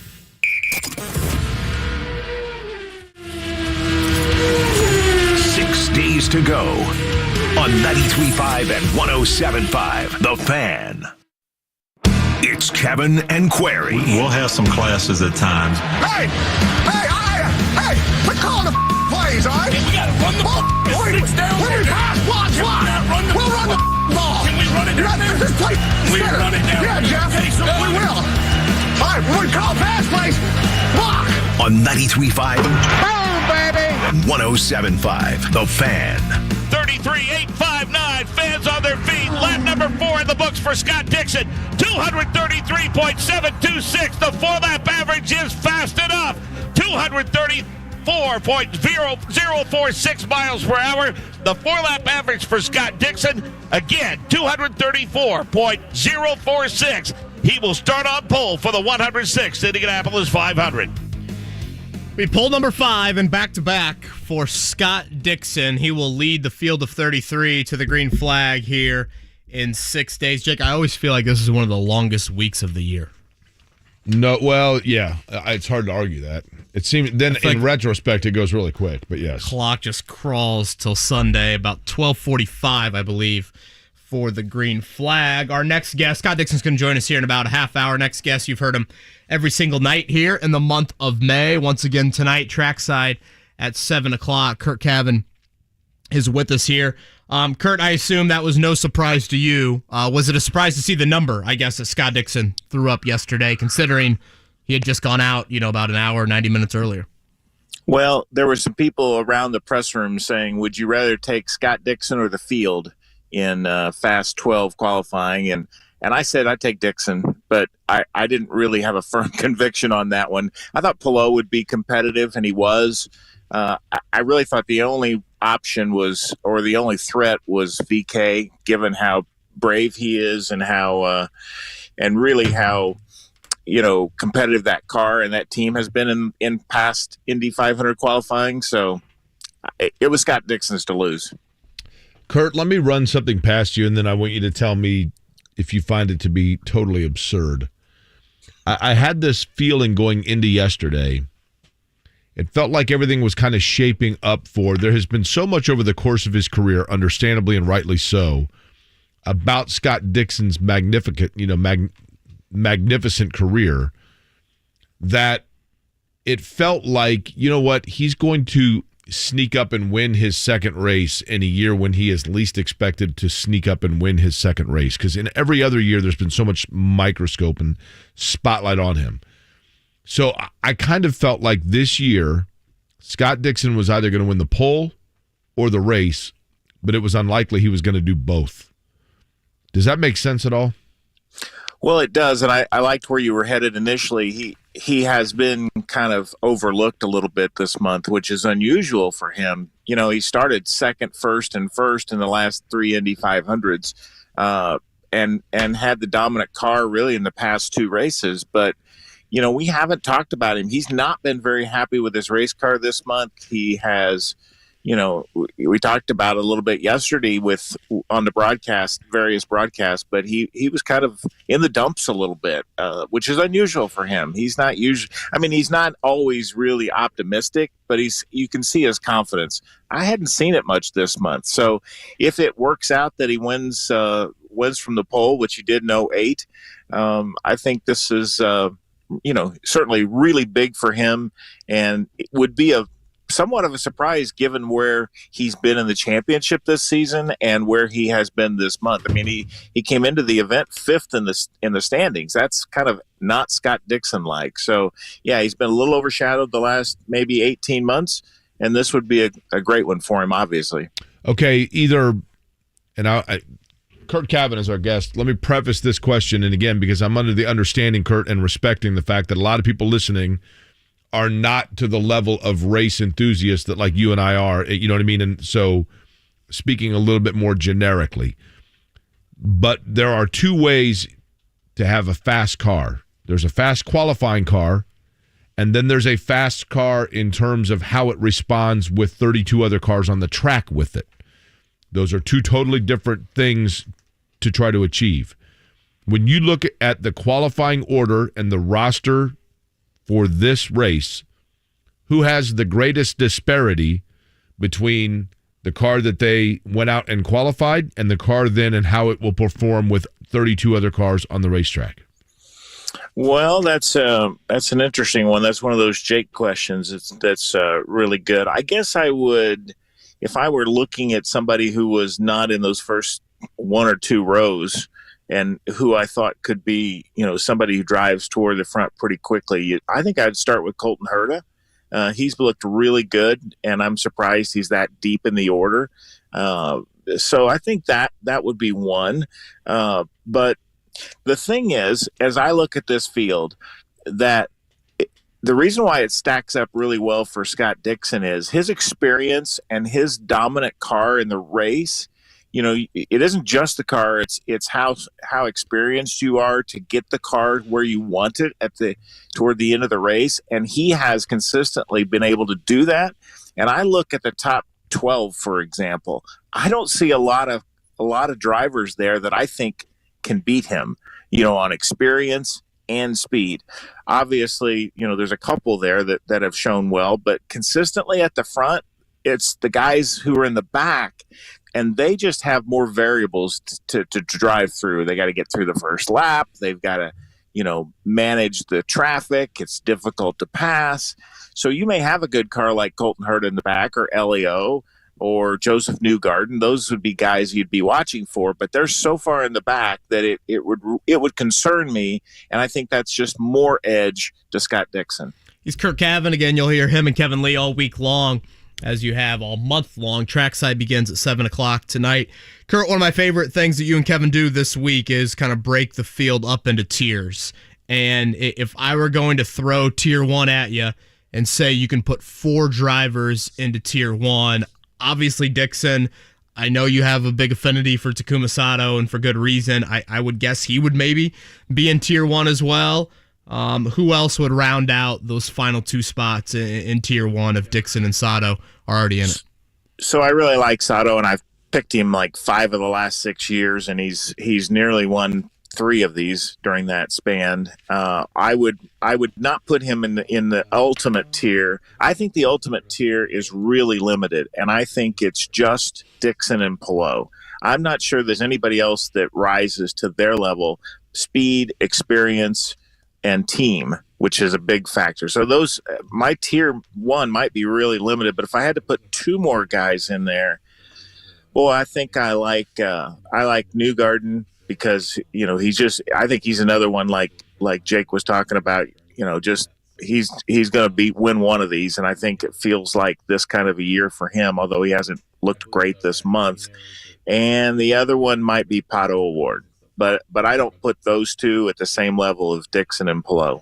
Newgarden just outside that fast 12, Pato O'Ward in row 3. Okay, Curt, there's no way to necessarily... Curt Cavin is our guest, by the way. You can hear him on Trackside on this radio station, of course, with Kevin Lee tonight at 7 o'clock. This is simply an instinct question. In the front 4 rows, so the top 12, there is always somebody that you look at after the race and go, what happened to that guy? I thought he looked pretty good, and then the first stint, he got cycled back like 10 spots and just kind of mired like 17 to 20 all day. That will be who? Well, let's see. Last year, for example, Ed Carpenter started up there and then ended up in the back, and then I never really heard from him all day. And I look up at the end, and he's fifth. Right. So I think that's one. Ed's luck has just not been very, very good in these races. I mean, he's been competitive, finished second one year, but he's not really. I've ever felt like he might win the race. But the yo-yo one. I don't expect to hear as much on race day from Felix Rosenqvist. I just think his luck has just been awful these couple years with the team.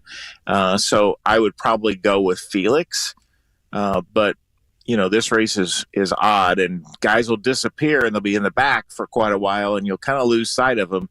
It's kind of like that horse race we just saw, a few weeks ago. Where did that guy come from? And Ed Carpenter was that car last year.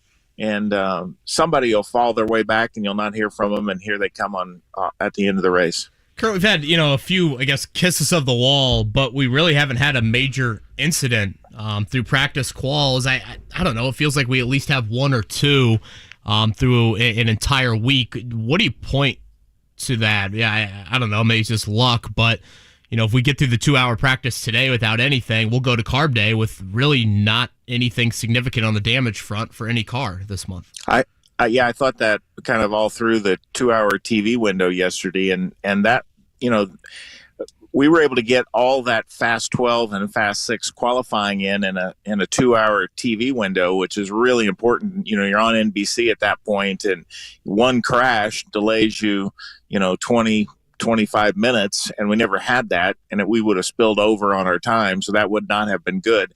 But yeah, it's been a really clean month. There are probably two factors, but the biggest one, I guess, is just luck. I think the lack of pressure to make the race. You haven't had, usually those crashes are drivers who are in the 25 to 35 range, and those guys are just pushing it a little harder than they need to. And I think, I think everybody qualified as aggressively as they thought was right for the moment. But I think there were probably some qualifying runs that when it got to lap 4, if the car wasn't doing what it should have been doing or what they hoped was doing, that maybe they were only running 95%. Just give me a safe. We heard it a couple times on the radio between the team and the driver, just bring it home. So I think there was a little bit of that. Yeah, I don't need to push it 150%. Kurt, Juan Montoya on his racing resume at the Indianapolis 500-mile race has a last-placed finish, yet even with that factored in, has an average finish in the top 10. He is a guy to me, as I was telling Kevin earlier, that within the first 25 laps, I think Montoya figures out whether he's got a let's go car, get out of my way, or, I'm checked out. Which one are we going to see this year? I don't see the same Montoya that I used to see.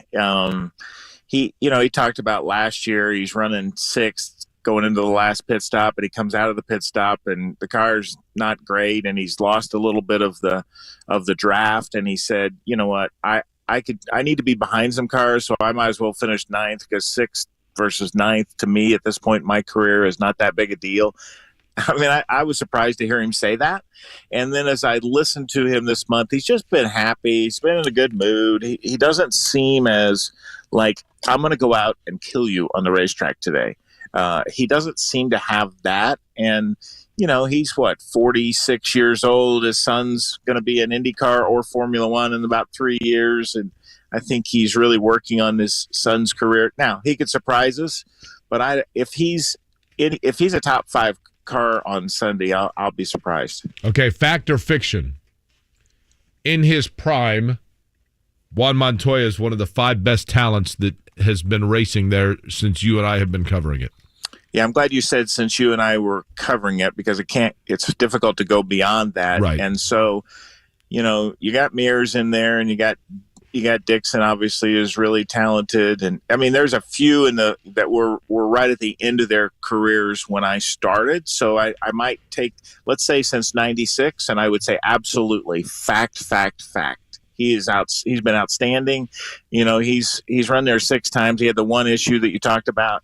You take the other 5 races, he's finished, first twice and been right there. I mean, he's as good as there's ever been. So he's certainly in the top 5 since '96. Curt, I got 2 more, and I know you can pull out instances where this question doesn't apply, but how far back is too far back from a starting position? I mainly look at in row 7, Rossi, Rahal. You go back to row 9, Herta, McLaughlin, Elio.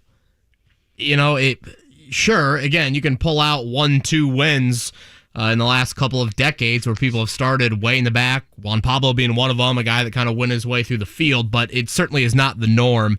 Do you feel like you cross any of those names off before it even gets underway? No, this is the biggest anomaly in qualifying that I've ever seen, and it was because the qualifying session on Saturday allowed 5 or 6 guys to make it in the Fast 12 that might not have been there otherwise. And I just say that because track conditions were spectacular compared to where they were just a little while later. So I think we have the most jumbled field that you can imagine. So I would say, normally you might say, 18 might be as far back as you could probably get there, but not this year. There's too many good cars. This might be the best back third of a field in Indy 500 history. It's just loaded with guys that can win the race.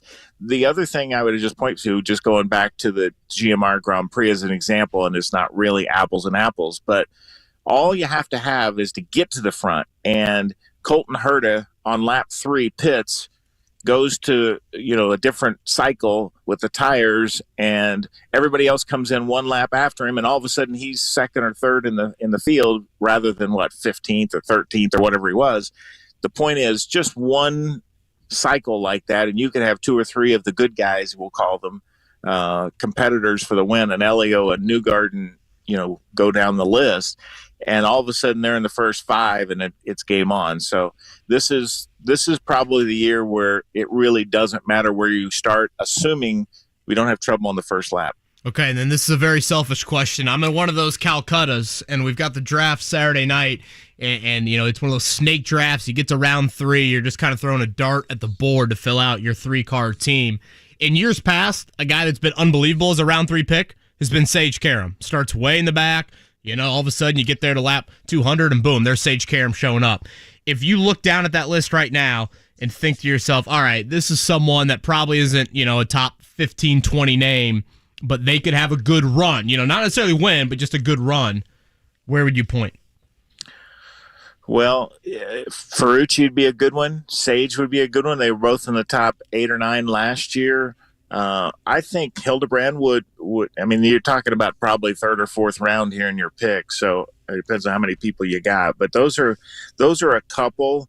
Boy, I just think ultimately that this is going to come from where you think it's going to come from a win standpoint. But Hildebrand and the 2 Dry and Reinbold cars probably fit your description. Curt, I want to make clear that everybody understands that on this radio station and others within this cluster of radio stations at Emmis, the race will definitively air live, but everybody and their brother, I'm sure the same holds true for you, asks me, is it going to be blacked out, and when will we know that decision? Your thoughts? So I think we'll hear, and I have no inside information on this one, but I think by tomorrow we'll know the answer to that question. I know they're really, really happy with the interest and the ticket sales. I mean, they're talking about, this being just a notch below 2016, when the race was effectively sold out. And, the one thing that's important to them is they don't want to just be selling, general admission tickets to people who, would come and see it for the first time and say, man, I couldn't really see the great things I wanted to see. And so, I should have bought a ticket. And if there were no more tickets, that's why they lifted the blackout. But I think tomorrow probably is the answer to that question, Wednesday at the latest. And I think they're going to be really happy with the crowd. So, but something tells me that they will not lift the blackout. Okay. Interesting. So you're saying something tells you that it will be, locally speaking, blacked out. Am I understanding that right? Well, that's my gut. I don't have any inside information. To me, a promoter wants to sell tickets, and my guess is that they would keep the blackout in place. But I don't know that. It's just a hunch. You think otherwise, Jake? I think it will air live. Really? Yep. Interesting.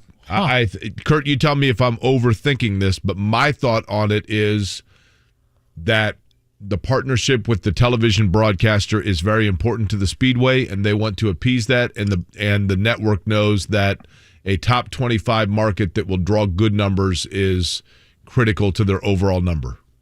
It's not critical. It's helpful. It's not critical just because of the way the whole landscape of the algorithm comes into play. But I follow your line of thinking. The question is really for me, will it be, and this is a smaller thing, will it air live on Peacock? Peacock has the race live. The question is whether it will be shown here in that respect, on the streaming service. But that's interesting. But again, I don't really have I hadn't really analyzed the question. So I don't really know that I have conviction either way, but we'll see. Yep, should get final word on that here coming up at some point here early in the week. Kurt, it's been awesome listening to you and Kevin all month long. Looking forward to this final week, and appreciate you hopping on with us. Well, come visit. Yeah, well, gosh, I'd be honored. Don't know if I'm bringing much to the show, but certainly I dial up the podcast to either every night or as I'm driving in every morning. Hey, we got the Burger Bash tonight. The Indy, the Prime 47 Indy Burger Bash at USAC. They're across the roundabout from Turn 1 entrance to the Speedway. So it's a free event, and come see us and drivers, and we'll have the show live at 7 o'clock. But we'll be going with the party about 6. Love it. Thanks, Kurt. See you guys. It's Curt Cavin right there on the Payless Liquors Opal hotline. Scott Dixon going to join us here. Opal hotline? In about 10 minutes. We'll hear from the 5-time poll winner and the back-to-back poll winner here as he will start number 1 on Sunday. Do you know the question I want to ask him? My famous question that I always ask people from other areas. New Zealand most looks like what part of the U.S.? Now, what's your guess on what he's going to answer? What part of New Zealand is he from? Is he from He's from Auckland. Oh. Okay, well. San Francisco? I was going to say San Diego. Okay. Mark, what's your guess on what he'll say? It's on the water, right? I think, yes. Dubuque. Boy. Certainly not where I thought Mark was going to go with that one. What if he does say, I'd say probably Iowa. That'd be awesome. Less than Billings, rights. Montana is where Scott Dixon's going to go with that one. Again, he's going to join us here in, less than 10 minutes. Morning Checkdown time. The Morning Checkdown. Brought to you by QC Kinetics. Relieving your joint pain at QCkinetics.com. On 93.5 and 107.5 The Fan. Big night last night for the former number 1 overall pick in the NBA draft, Andrew Wiggins. 27 points, 11 boards. Klay Thompson adding 19. Steph Curry with 31 and 11 assists as the Warriors go up 3-0 on Dallas. 109-100 in the Western Conference Finals. That is a far more lopsided conference final than what we have in the East. Yeah, Miami's up 2-1. Game 4 tonight. It was a huge win for the Heat on Saturday with Kyle Lowry getting back in the lineup for them. Injuries, unfortunately, we're watching both sides of it. Jason Tatum, Marcus Smart, Jimmy Butler as well. A couple other role players been banged up. So a huge one tonight for Boston. They've already lost one on home floor. You lose another, Miami will have a couple of chances to clinch it on their own home floor. NASCAR yesterday. Is my mic on? All of a sudden, my headsets went out. It's on. There we go. It's on. NASCAR yesterday, Ryan Blaney, the winner in the All-Star race, just ahead of Denny Hamlin and Austin Cindric. We're going to do it again. Mark Dykton, give me number 1 through 24. You get a lifetime supply of the sponsor of this car. Go 16. ahead. 16th spot. That'd be Bubba Wallace. Ooh, lifetime supply of Dr. Pepper. All right, I'll take it. 33. There's only 24 cars. 24. 24. We already did 24. It's Kyle Larson. 1. Ryan Blaney, lifetime supply of Menards. Woo! How about that? Get yourself some lumber. Talk about the ultimate Father's Day present right there. Give me a number for myself, Mark. 17. Number 17. Thank you very much. I get a lifetime supply of Bush bacon. Okay. Now, wait a minute. Is that beer and bacon? Is that bacon-flavored beer? What is that? Boy, that'd be a hell of a combination right there. Cubs beat the D-backs 5-4. Cardinals over the Pirates 18-4. The Redlegs, they don't get swept. They had to avoid a Joey Votto home run in the 8th in his hometown as they beat Toronto there. They now have 4 with the Cubs coming up. Tigers 4-2 over the Guardians. The White Sox win a couple against the Yankees. The Indianapolis Indians beat the Mud Hens 7-1. Have they been playing the Mud Hens now for 3 weeks? They do the longer series now in AAA. I was at that game. That was a good game. Was my buddy there? I don't know. Did you see a guy walking around in all Mud Hens I was gear? drinking Sun King and giving the kids some cotton candy. You should have had some of that Bush bacon. 1 to 3 o'clock I would have. today. Practice over at IMS, and they will be off until Carb Day. We'll talk next. Scott Dixon, the poll setter. He's going to join us next here. Kevin and Query, 93.5, 107.5, The Fan. Right now, it's a seller's market. I'm Patrick Keller with Crest Point Real Estate. Get your free home value estimate from me in 60 seconds at sellwithpatrick.com. Skip the long lines and high cost at the banks and get pre-approved today for your next home purchase or a refinance at thehomeloanexpert.com. NMLS number 1326241. Sometimes an injury or death happens due to someone else's mistake. Find justice with the injury attorneys at Parr Ritchie at 317-269-2509. PARRinjury.com. Come on down to Kroger and Speedway on May 26th to meet Arrow McLaren SP IndyCar drivers Pato Award and Felix Rosenquist, courtesy of Mission Foods. The event will take place from 6 p.m. to 7 p.m., so stop by for your chance to take a photo or get an autograph before the 106th running of the Indianapolis 500. There will also be samples from Mission Foods, a real IndyCar, and a McLaren supercar. That's Kroger and Speedway on Thursday, May 26th. You won't want to miss it. Your neighbor Mark loves spring in Indy, but he hates to paint. So he called Rhino Shield. It's a two-story home built in 1992. Around 2001, looking at needing to paint, I heard a radio ad, with Rhino Shield, you won't have to paint again for another 25 years. That's because Rhino Shield's not paint, it's better. They're very professional. We had everything done. Everything that would typically be painted on a house was done, and it was very fast. All right, Indy, get the 25-year guaranteed protection of Rhino Shield right now for 15% off the regular price. It was done in 2001 and still going strong. From what I've seen on our home, they can easily offer a 25-year guarantee and not worry about it. Here's owner Shane Smith. This offer is limited, so call me at 888-RHINO-41. That's 888-RHINO-41. Don't paint. Don't vinyl. Go Rhino. No paint. Don't vinyl. Go Rhino Shield. Never paint your house again. Rhino Shield. The spirit of the game burns inside us. The pursuit of greatness fires us up. A never-ending flicker of light that guides us back home when we stray from the path. Fever Ignite is a rallying cry for the next era in the rich history of Fever basketball. A fresh start, a clean slate. You feel that, Indiana? The temperature is rising again. Fever Ignite. Catch the fever and Los Angeles sparks at the Indiana Farmers Coliseum, Friday at 7 p.m. Tickets at feverbasketball.com. There's only one company that meets the gold standard in hair restoration and hair transplants. We Grow Hair Indy. Hey, it's JMV, and I'm here with Darren Andrews. Darren, people are coming from all over the world to We Grow Hair Indy to grow their hair back. Hi JMV, it's great to be here. Yes, they are. And JMV, as you know, we are very proud of the technology and the results at We Grow Hair Indy. We Grow Hair Indy is one of only 2 places in the entire US that offers both the Artist Robotic FUE and our trademark procedure, multi-unit hair grafting. I was tired of my bald spot, which is why I went with multi-unit hair grafting and got more hair in one procedure.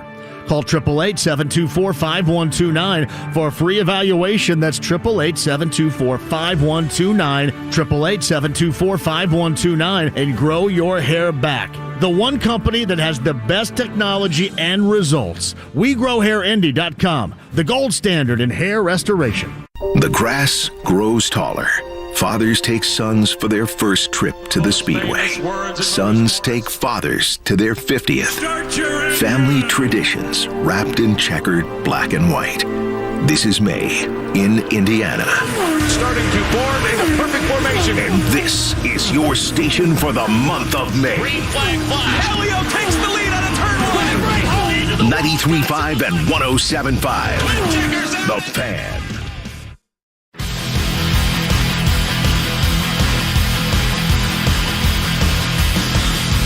It's Kevin and Query on 93.5 and 107.5. The Fan.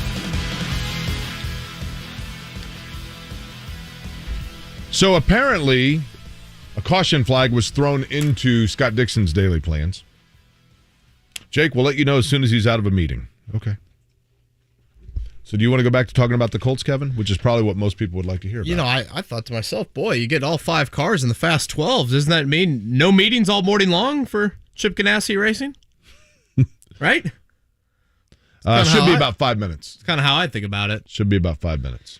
Again, Scott Dixon going to join us here. It'll be him, Alex Palou, his teammate in the middle of row 1, Renus VK outside of row 1. The biggest surprise for you in that Fast 12?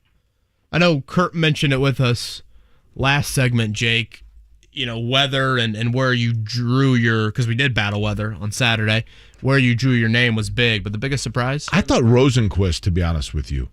I was impressed by Felix Rosenquist, like, getting into that situation and then going out and... He almost got in the Fast 6. He did. I mean, you know, listen, Scott Dixon being up there is not a huge surprise, admittedly. But he joins us now. That was quick, actually. Scott Dixon joins us now on... And here's what I think, Kevin. I'll bet you Scott Dixon, because they said that there was a last-minute meeting thrown together. I think he probably appreciates that we got him out of the meeting. Okay. Don't you think? Yeah. I'm sure we have that poll. Yeah, right. Yeah, Scott Dixon joins us now in the Payless Liquors guest line. Scott, did we get you out of a meeting? It was just perfect timing, mate. We just finished. You know, it was Chip, actually. Well, I would think, like, so you... You know, it's a lot of people that put this effort together. So, yeah, it was an inspiring speech, and hopefully carries us through this week. Scott, I'm sure, like, being on the poll again doesn't shock you. Did the number shock you of just over 234 yesterday? Yeah, it honestly, when I saw that number, you know, I was pleasantly surprised. You know, it was great to see. But yeah, like it's hard to tell these days, just because the ambient conditions and track conditions, you know, can change it so quickly. And then I think a lot of the times now with the current car, if it gets heat soaked, you know, we had to run the Fast 12 and then into the Fast 6. It typically doesn't perform as well, but. We got aggressive. We trimmed it out, and it stuck. And that was a big first lap, man. It was almost a 2:35. So we got some more to do for next year.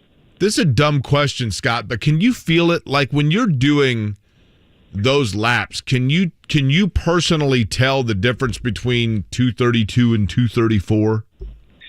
You do, and it's small things like you know, the amount of lights you get coming onto the front straight, what gear you're in. You know, even from the first runs that we'd done, you know, the practice session earlier in the day. Yeah, you can tell immediately. When I first you know, switched to top gear on the front straight to take the green flag, and it almost immediately went to the limiter and max RPM. I was like, wow, this is going to be super fast, and you know, you just hope it sticks. You know, this is the problem, is that the first lap or the second lap are typically the easiest, but you know, lap 3 and 4 can definitely be super tough, and you know, it was that case, especially for the Fast 12 for me, where I had to actually have a big lift in turn 2, got a big gust of wind. So the conditions this week have been very tough. He's Iceman. Scott Dixon is with us here on the Payless Liquors hotline, and Scott, it's 500 miles, so obviously a long, long way to go. But on the pole, how much does that improve your chances of winning? Like, do you look at it as a very tangible thing of, like, you know, I don't want to be too far back because, you know, by all accounts, it does seem like there will be some struggles to pass.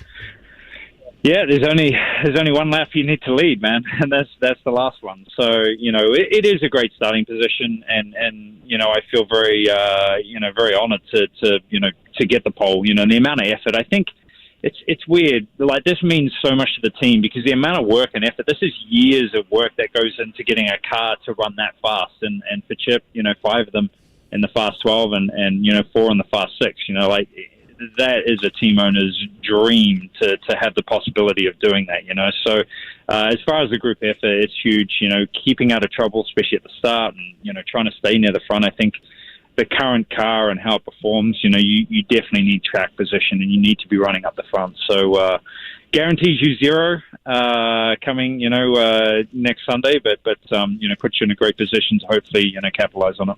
When you look at your pole positions, Scott Dixon, this is the 5th time at Indy on pole.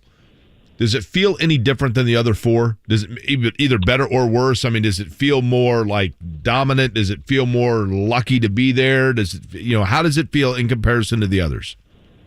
I think all of them are very different too, and some of them have been done in very different eras of cars, or the way that we go for the pole and things like that. All of them are extremely emotional. I think this one was, it's the newest, so yeah, it's definitely my favorite at the moment. But I think even the process of it, having to do 3 runs for the qualifying, going through the ups and downs of Saturday, where we almost got knocked out of the Fast 12, and then luckily we had some weather that kept us in, just because we'd made some bad mistakes in our first run. So we had a little bit of redemption, and it was great to pull it back. So yeah, I think the appreciation of having been, this is my 20th year at the Speedway too, I think of seeing the ups and downs, and I think when you're younger too, you don't always really appreciate things like this as much. So it definitely means a lot. He's a driver of the blue and orange PNC Bank car. Scott Dixon is with us here on Kevin and Query. Scott, Jake and I were talking about this a little bit earlier, and I don't know, this might be kind of a dumb question, but at any point during this week, will you talk with Alex Palou or even Rinus VeeKay about how to handle lap 1, or is it simply when the green flag goes, all gloves are off? These guys are competitive, man. You can't trust them. They might say one thing and do the opposite. It's even your teammate. I think, honestly, everybody just wants to get a clean start. I don't think there's a whole lot of pressure on anybody to try and lead the first lap. Obviously, the pole sitter should get a clean start and should lead into turn 1. But we've seen that that's not always been the case as well. So, we'll give it our greatest, cleanest shot and see where that goes. But, see if we can pull it in. Sorry, we're just trying to do a group photo now, apparently. Who else in the group photo? The whole team. The whole team. Including the other... Everybody's looking at me now. Just the 9 team or the entire Ganassi team? The entire team. Team. Okay. Yes. Yeah. It's quite the photo. It is quite the photo. Okay, so can we get you 2 more questions before your group photo? Yes, sir. Okay. Keep going. I might have to put the phone down quickly. Here's one for you. You now live in Indianapolis. You're raising your family in Indianapolis. You built a home in Indianapolis. Does that in any way, shape, or form take away some of the nerves of the Indy 500 by making it kind of your home track? Hold on 1 second, sorry. Everybody say cheese. You think they're doing portrait mode, or what do you think they're going? Maybe long selfie stick? You think Jimmie Johnson has the selfie stick? Alex doing Palou bunny ears behind somebody else? Yeah, it might be Alex Palou doing it. I don't know.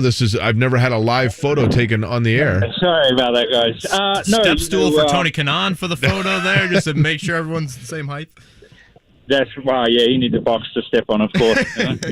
But no, living in Indy, I've lived here more than, I've lived in my native country, New Zealand. So definitely feel like I am an official Hoosier. But to see, the city transform, and for me, the cool part is, jumping in an Uber or going to a restaurant and just, hearing the stories of what the Speedway means to so many people and the generations that have sat in the same seats and all that, So it's definitely special. I don't know if it maybe adds a bit of pressure. I don't know. It's kind of, maybe it does. Do you remember watching your first 500?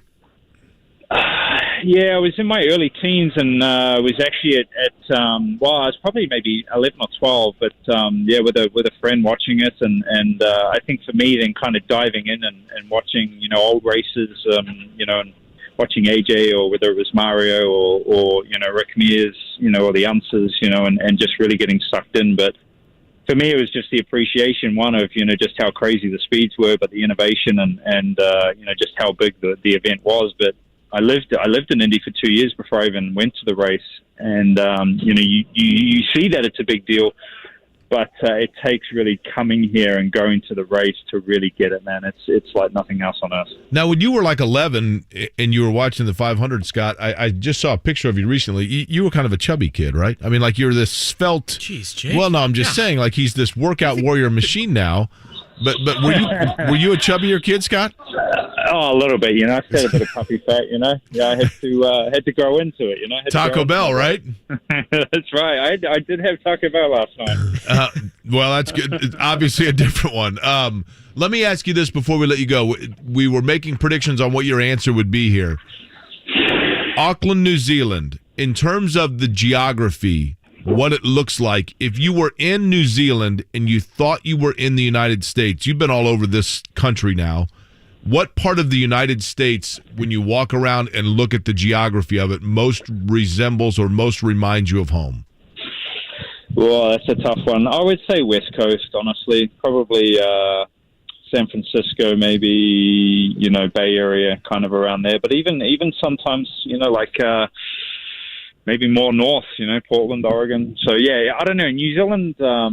New Zealand has it all. It has mountains, it has desert, it has amazing beaches. If you haven't been down there, man, you got to get down there. Do you get homesick? I do. Especially, I haven't been home since February of 2020, so I'll be going home for Christmas this year, and none of my family has met, our new son, who's 2 now, Kit. So, yeah, looking forward to getting home this year and catching up with some friends and family, man. Scott, last one for me. Lap 185 comes on Sunday. Ideally, you are situated where? Definitely in the top 3 or 4. I don't think you want to be any further back. 85, it can well, that should hopefully be after the cycle of the last pit stop. So we'll have to, that's a tricky lap, man. But honestly, leading. I'll take leading at any point. The driver-car combination that you most fear is going to give you the biggest challenge for the win. Well, that's like 10 deep. I think, my teammates, because I know what they got. Renus, I think the Penske's going to be strong. I think definitely some of the Andretti's, all the Carpenters, actually, they look really strong in race running, and McLaren. So, yeah, I don't know. There's 10 or 15 cars right there. Yeah, so we can't get overly concerned with where the Penske's qualified, right? No, I don't think so. I think you want to have the speed and you want to be up front. But, as we've seen, from how many have they won? 17 or 18 Indianapolis 500. So you never count them out, ever. He's got one of those decorated resumes you are going to find, hoping to add a second Indianapolis 500 to that. And he let us interrupt a meeting and a photo. 6 days. That was big as well. And you called him chubby, and he didn't hang up, which, I thought was maybe the biggest upset. Scott, I've heard from so many people around Indy of how great of a guy you are and just meeting them in public and whatnot. So we appreciate that, and we'll be pulling for you on Sunday. I really appreciate it. You guys have a great day. Scott Dixon right there on the Payless Liquors hotline.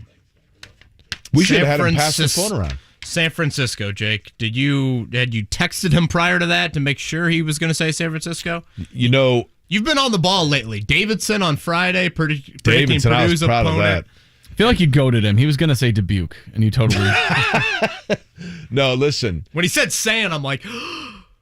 the treadmill that I run on has a thing on it. I don't know if you'd say it's an app, but you can pick different cities, and it lets you. It's obviously they used like a GoPro or something, and they film like the route. You can see because like people are walking along the sidewalk, and you see them kind of looking up. So it must be something that flew overhead.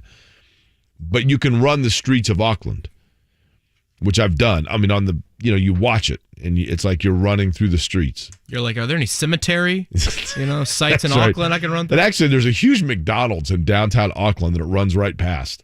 So I kind of went with those visuals. And truth be told, a good buddy of mine from high school, who I lived with at IU, Marcus Turner now. Marcus and his wife, Wendy, lived in Columbus, Ohio 6 years ago. And for his company, they said, hey, listen, do you want to do a 1 year? You guys tell me if you would do this. Marcus and Wendy had 2 kids that were, at the time, like probably 7-5. And his company said, do you want to do a 1-year transfer to Auckland, New Zealand?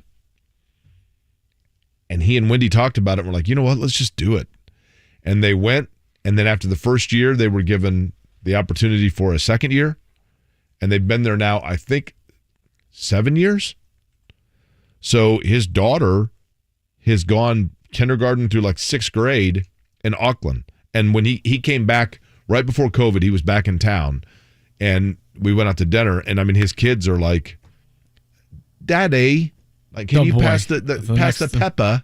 Like, you know, they totally have a like Scott Dixon's accent. Was that impressive? His son plays soccer. His daughter's like totally into, I think, cricket. That sounded more Emma Dixon to me than Scott. That's true. Well, she's British. You know what her father sounds like? Turn on the telly, Scott.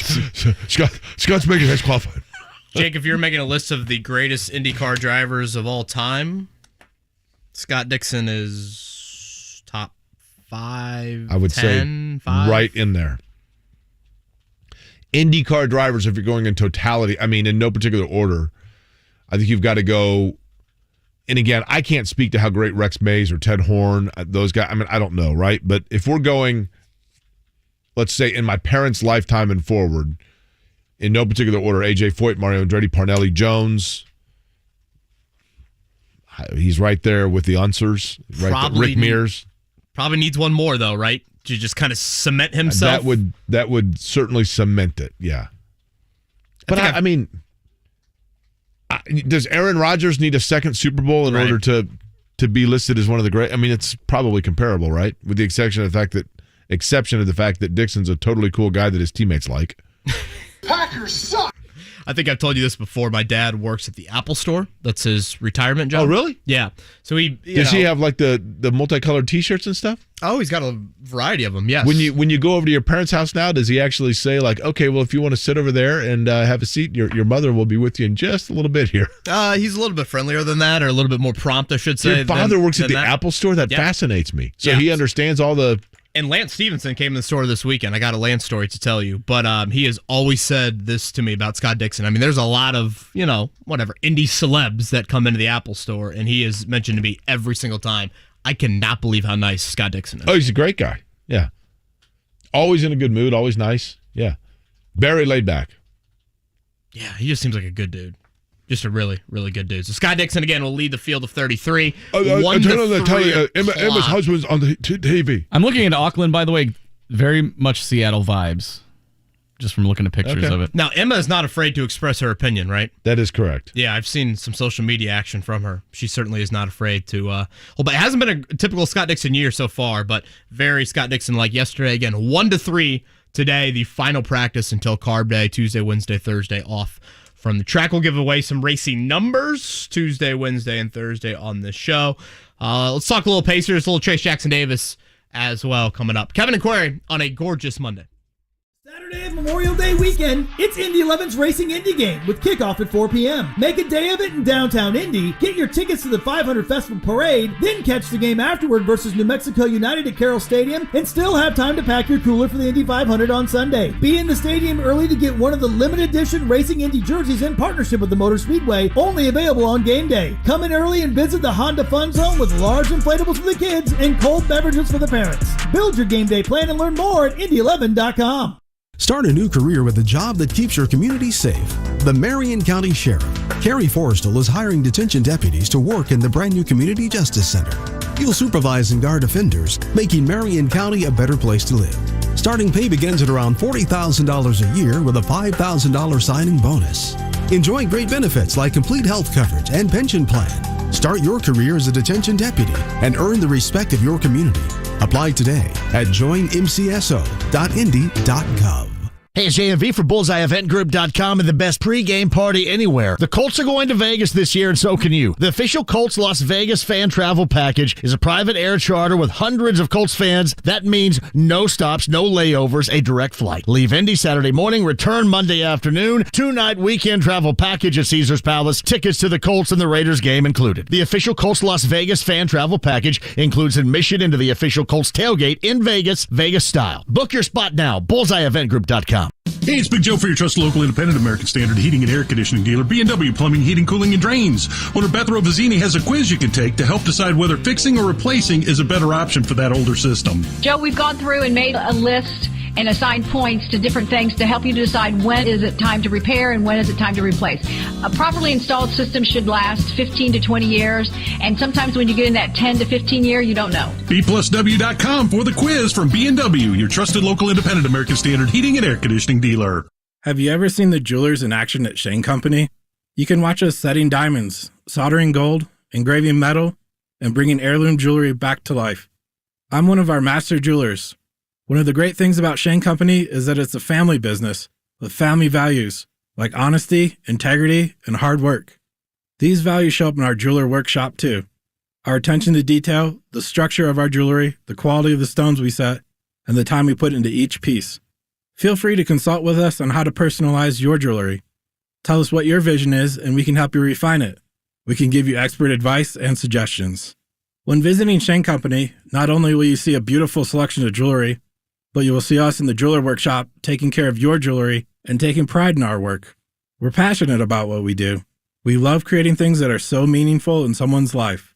A piece of jewelry that becomes a symbol of their love. Now you have a friend in the jewelry business. Shane Company and shaneco.com. Hey, it's JMV. Ray's Trash Services, the largest independent recycling and waste solutions provider in the Indianapolis area, and right now, they're looking for great people to join the team. Ray's is a family-operated business and has been providing Central Indiana with industry-leading recycling and waste disposal solutions since 1965. They focus a lot on the culture to make it a great place to work. Go to raystrash.com to see the career opportunities waiting for you. That's raystrash.com today. Ray's, your recycling and waste solutions partner. Sip and save at Circle K with our great new drink subscription.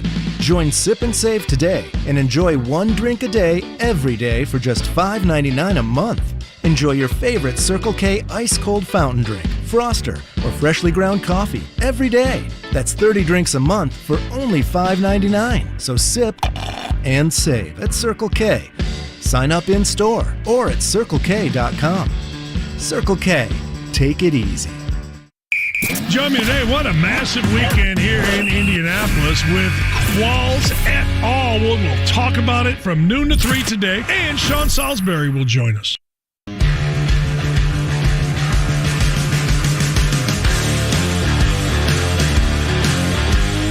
It's Kevin and Query on 93.5 and 107.5. The Fan.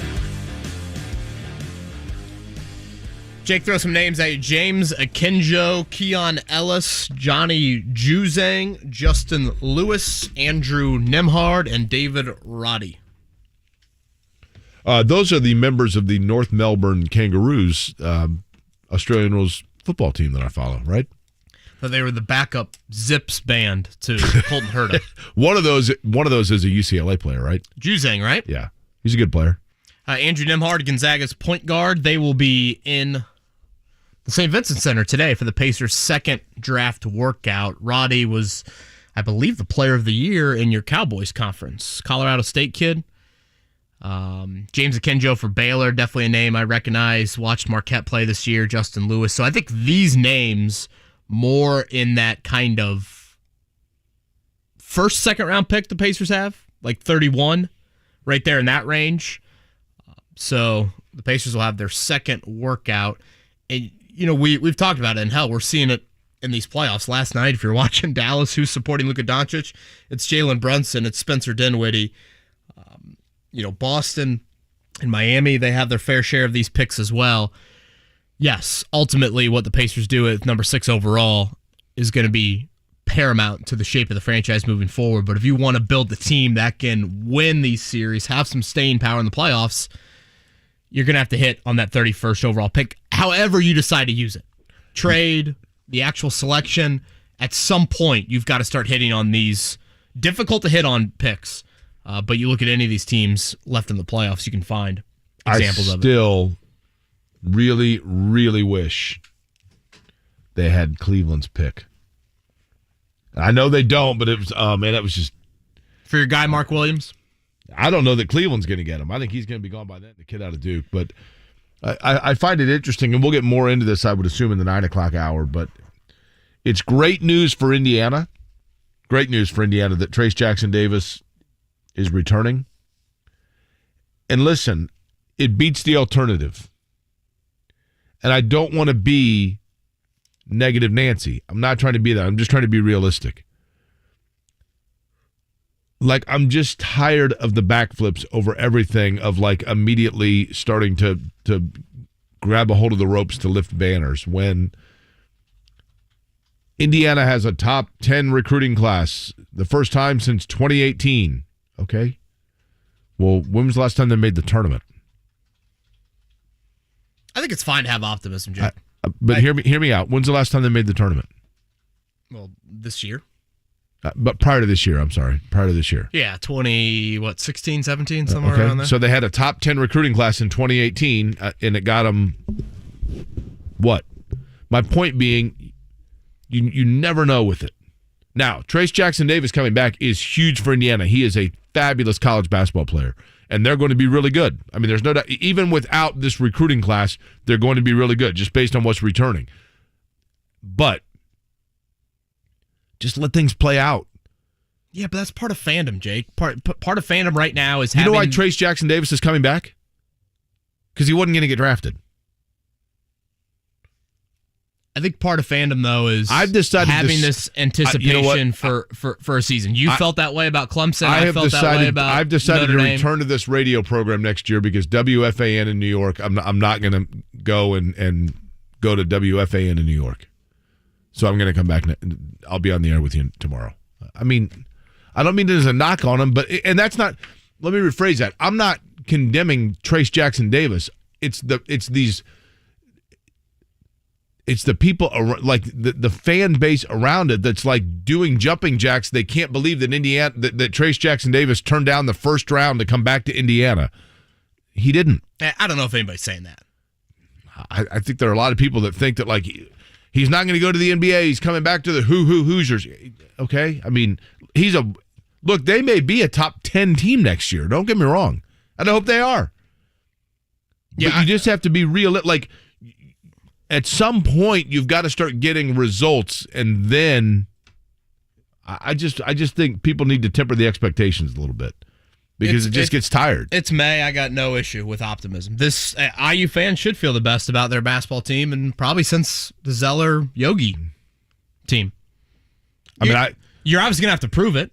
I just hope this recruiting class does for Indiana basketball and turns around their trajectory like Romeo Langford, Hunter Perea, Peter Jerkin, Ron Patterson, Jeremy Hollowell all did. That's my point. But they also have a team coming back where they don't have to throw those five-star freshmen in there and play 35 minutes a night. And that is no doubt that's big. Maybe we finally get Tamar Bates some minutes this year too. You know what I mean?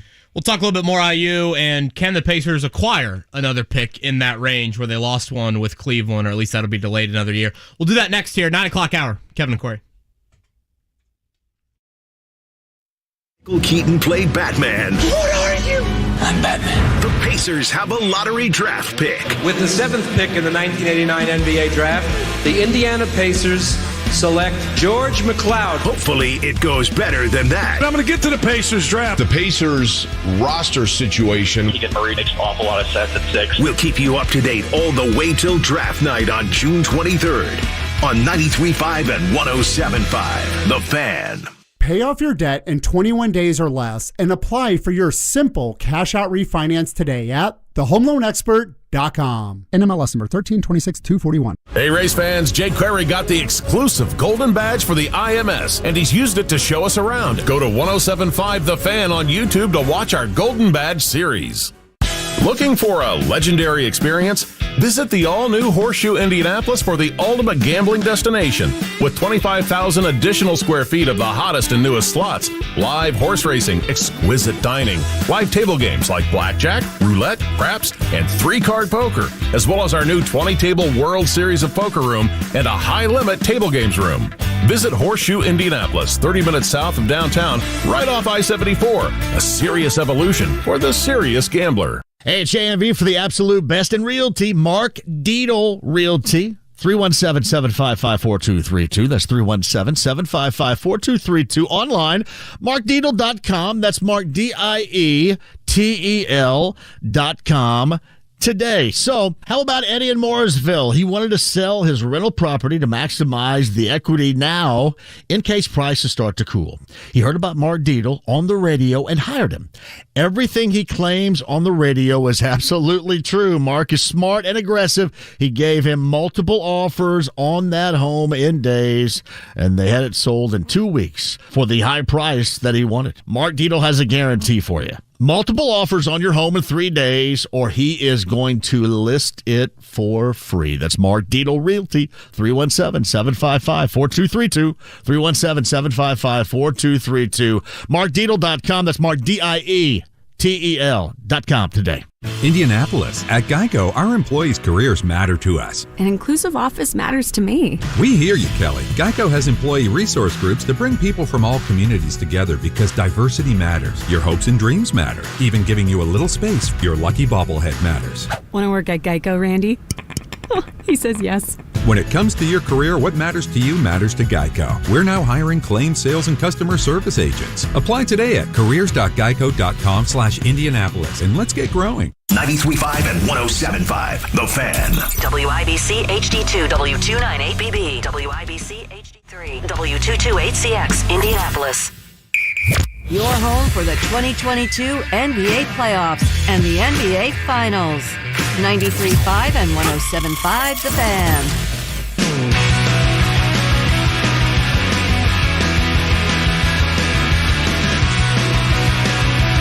You're listening to Kevin and Query on 93.5 and 107.5, The Fan. 9 o'clock hour, Kevin Bowen had mentioned it. His father now working at the Apple Store. I had no idea. That's impressive. I can't figure out how to charge my phone, let alone send it. I mean, I hope your dad. I wish you were kidding about that.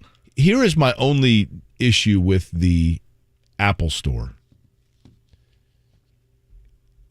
I feel like when you go to, and I'm not saying all, so I'm not trying to throw your father under the bus here, Kevin. Well, you already threw Mark's parents under the bus earlier today, so you're just making the rounds. I think Mark will agree with me on this, okay? I think most people will agree with me on this. Apple is a wonderful company, product, whatever, right? I get it. The phones and Apple products are pretty user-friendly.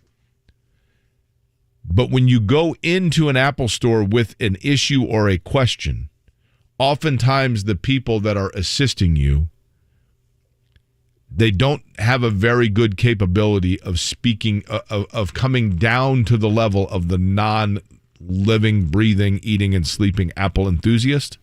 Yeah, the geniuses are speaking OChem. Correct. So they start, well, have you checked your PDL zip file download 2.6? I don't know, man. What I know is that my speaker isn't working anymore. No, you see, your firmware file is way out of date. You got to upload that. You're like, I just want to print a starting grid for the Indianapolis 500 and move on. Right. So, I hear you. I think there's a disconnect sometimes. Yeah, I like to think my dad can provide a little bit more of a common man or woman conversation with, and that's part of the reason why I think he's coveted by Apple. But yeah, Lance Stephenson came to the store yesterday. My dad said, funny and very nice. Lance and his girlfriend asked lots of questions and posed for selfies with several little kids. I didn't know my dad used the term chill. He goes, he was very chill and pleasant with everybody that came up to him. He thanked me for the help and it was very nice. And in true Lance fashion, he was wearing a very visible Lance t-shirt. No hiding who he was. He was wearing a t-shirt of himself? Yeah, I don't know if it was, font that said Lance, or a picture or a Born Ready. Doesn't he have a little brother named Lance? Yeah, Lantz, right? Right. Now, is Lance back? I think he might be, yeah. Yeah. Because not coveted around the league, because the Pacers really covet him. The Pacers do have they really have, if there's a logjam at any position, cap space financially wise, it's point guard. Brogdon's under contract. for several more years. McConnell's under contract. Obviously, Halliburton. I think that Lance Stephenson, it works for him here more than it would for him anywhere else. And part of that is I think he is a guy that has to feel comfortable. He has to feel like he doesn't have any restriction on him. And I think he feeds a lot off of the crowd, and the crowd hones in on Lance and fuels him here more than elsewhere where he would be just another guy. Can he accept Udonis Haslem type minutes, though? I do think he can, yes. Because I think this year he played. Because next year, when healthy, he's not going to play, right? I don't know. You're going to get younger, but you need some veteran guys as well, and I think he would accept that role. Well, yeah, but I don't know. Is Lance the veteran leader? Is he I don't know. Is he Darryl Armstrong? Is he, again, Haslam? I love Lance, but the Pacers were kind of meant to be a circus act in the second half of the season this year. If you keep Brogdon, I just don't see where the obvious consistent minutes are for him. I think, what was his issue with his phone? Do you know? I did not get word on that. No, I did not. There's probably a clause where my dad's not allowed to discuss the HIPAA? The HIPAA of Apple. Apple HIPAA rules? Yeah. Do you think when Apple folk or anybody, I mean, I'm not just singling out Apple, so I'll just say generically, phone people, when you take your phone anywhere and the phone people are working it, do they look at your photos? I mean, that's got to be one of the perks of the job, isn't it? I would say yes. Well, perks or disturbing of the job. Well, always, depending on who the customer there's is. There's always those leaks, right? The famous folk all have leaks. You know, my dad taught in Wayne Township for 30 years, and then his retirement has been the Apple Store, which I view the Apple Store as pretty chaotic. I'm like, that's not much of a dial it back. Well, you know, when you go in there's like 74 people working. Right. Now, how many T-shirts does your dad have? And does he get a memo that's like, today's blue shirt day? I think he's got a good shirt, amount. He got one of those little Apple logos that recognized him for 10 years. It was like a nice little, kind of like a sculpture thing that he got. Does he get from Apple him, stock for that? That's a good question. I should probably know that. Do you know, if you've been at Apple for a long time, you know what you're listed as, right? Oh, God. A bushel? Part of the core. Oh. Mark, why did you even try to play I don't know. I knew it was going to be an orchard joke, though. Do you think that are there more Apple stores in Michigan and Washington than other states? Jake, Alex Goldman mentioned this late last week. Brogdon to the Knicks for the 11th pick. I think Evan Fournier might have been involved in that as well to kind of match up contracts. I'd trade Malcolm Brogdon for a lottery pick in a heartbeat. Totally agree. Totally agree. I think he's a good player, but I don't know that he is really, core, right? I don't know that he's part of your core moving forward, especially with Halliburton. Yeah, there. gosh, I keep. He's a good player. Playing along with your game here, but his core, I don't know how strong it is based off how injured he is. Good point.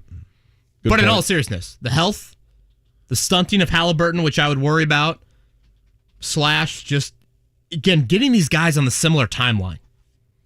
You know, I feel like if you got a Brogdon and you got a Healed, and you got some of these guys approaching the age of 30, it's like, all right, what are their objectives versus Duarte and Halliburton and Isaiah Jackson and whoever this top 10 pick is. So if you could move Brogdon for really any pick, probably in the top 20, I would do it in an instant. Can you ask your dad if there are ever doctors in the Apple Store? Because isn't it supposed to keep them away? That would be that would be like almost a shock, right? For what it's worth, I'm just saying. It's a fair inquiry, is it not? This is what you started, Mark. I didn't do anything. You played along with the game, which then all of a sudden means door open and I will not close it. I think it was you bringing up that your dad works at the Apple Store. That started this whole bushel of conversations. Listen, Kevin, back to it. I think Malcolm Brogdon, and I hate saying this because I like his game, and I think he's a good player. And he did have an injury history when he came here. But tell me if this makes sense. I feel like in terms of what he has brought to the franchise of the Pacers, at this point, they got out of him kind of what they needed. he was to be their center, one of their centerpieces in the direction they were going. And once Oladipo left and everything else, it kind of jerked the wheel into a last-second lane change where he is not as critical as he once was. And I think the acquisition of Halliburton just seals that. That's hard to argue. You know, he ball to the franchise, Tyrese, here you go. That's what you've done with him. And Brogdon, from a health standpoint, I think would be the main reason why that has not worked out. So again, the second workout of this draft process for the Pacers, probably with those top 10 guys, I wouldn't expect a lot of them to be part of any sort of workout here. They tend to kind of do their own workouts, private workouts, agency-driven workouts as well. So I think that's when you'll hear more of those names. I've got no issue with IU fans being optimistic right now. You know, in a way, Purdue fans are optimistic this time last year. And yeah, Purdue fans have, clearly had won at a higher level, but you talk about what Indiana's brought back, the freshmen that they're bringing in, and look at what the Big Ten lost. Johnny Davis, Jaden Ivey, Keegan Murray, Kofi Coburn. I mean, those are big names. I mean, Indiana's a top 10 team right now, right? I got no issue with optimism. You're going to have to back it up in the fall. It's a loaded schedule. You're going to have a chance to prove yourself or get exposed, one or the other. Shooting is a question, but I got no issue with optimism. I get being optimistic and being excited. I think that Indiana fans, and look, I grew up, I'm the reason that half of the north side of Indianapolis in the mid to late 80s didn't like Indiana because I was so obnoxiously vociferous about my passion for them. So I get it. So pot calling kettle black, guilty as charged, whatever you want to say. But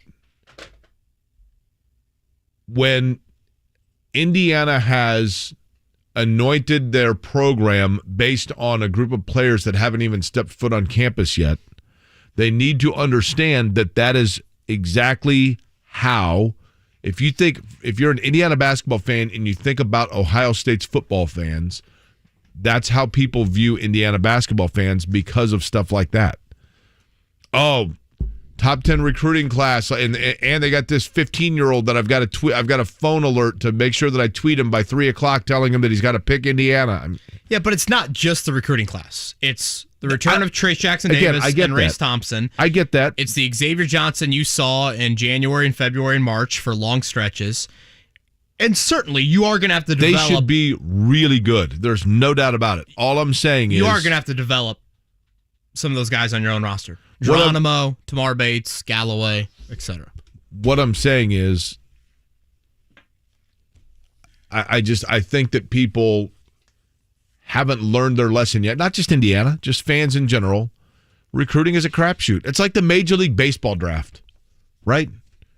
I mean, the Major League Baseball draft, you hear about guys that are first-round picks that never make it out of Chattanooga. And then you hear about guys that were 48th-round picks that are in Cooperstown. It's a total crapshoot. I will be so fascinated to watch Trayce Jackson-Davis this year, Jake, because I'm always interested in the guy that comes back. The guy that comes back, but by all accounts, to have success at the next level, he's got to change his game. And how does that play? There were a couple of quotes. Did you see? I saw a couple of quotes. I just totally cut you off there. I realize that. But let me tell you a couple of things that I saw that to me were not necessarily positives, okay? And I get that, and Trayce Jackson-Davis, by all account, is a wonderful kid. No doubt about it, right? But he did an interview with these Hoosier Hysterics guys. I didn't listen to the interview, but I saw the transcript of it. Trayce Jackson-Davis talked about changes he wants made to IU's offseason plan, why he will be shooting more, and a zero-tolerance drug policy he wants. Okay, I get the last part for sure. Trayce Jackson-Davis talked about changes he wants made to IU's offseason plan. Is he talking about, and I didn't listen to it, so guilty as charged here. Maybe I should listen to it. Is he talking about like the things that he wants his teammates to follow his lead on in terms of their offseason workouts? Why he's going to be shooting more? Is that good for Indiana? Yeah, and that's the part where I'm getting at is... Do you remember when Thomas Bryant decided he was going to be a three-point specialist to benefit his NBA stock, and Tom Crean had him shooting every time down the floor from three-point range to like a 20% clip, and it sank Indiana's season into the abyss? Yeah.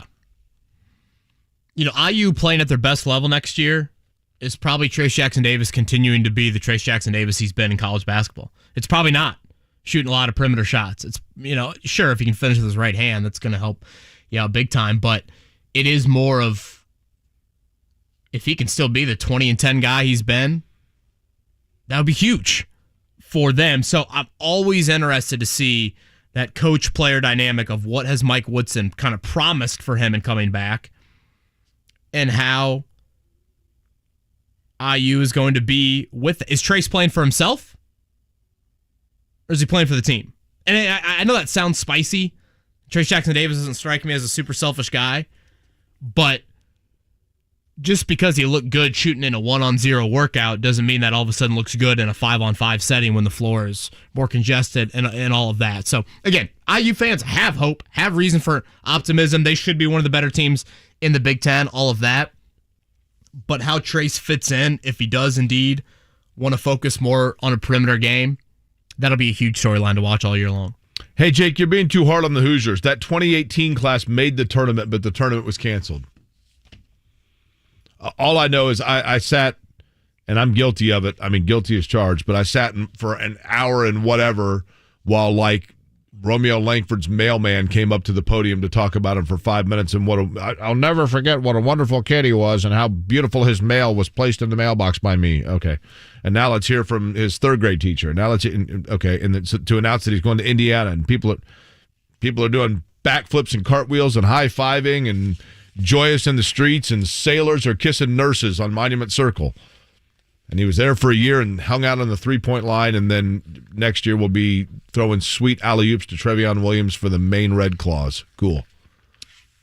The difference in that team is you didn't have a Trayce Jackson-Davis, a Race Thompson, and Race Thompson's a really good player. And you know what? Race Thompson, was there a huge press conference for him? No, but again, that's why I think you have fans with more hope. You've got the mix of veterans, and I think some of these 5 stars. I think they're going to be really good, Kevin. All I'm saying is, I think Romy had a piano on his back walking into Bloomington, and I don't think Malik Renault. What's Christian Lander's excuse? Hood Shavino are going to have that. Christian Lander should have never have early enrolled. I think the prep school background, I do think, can help in this instance.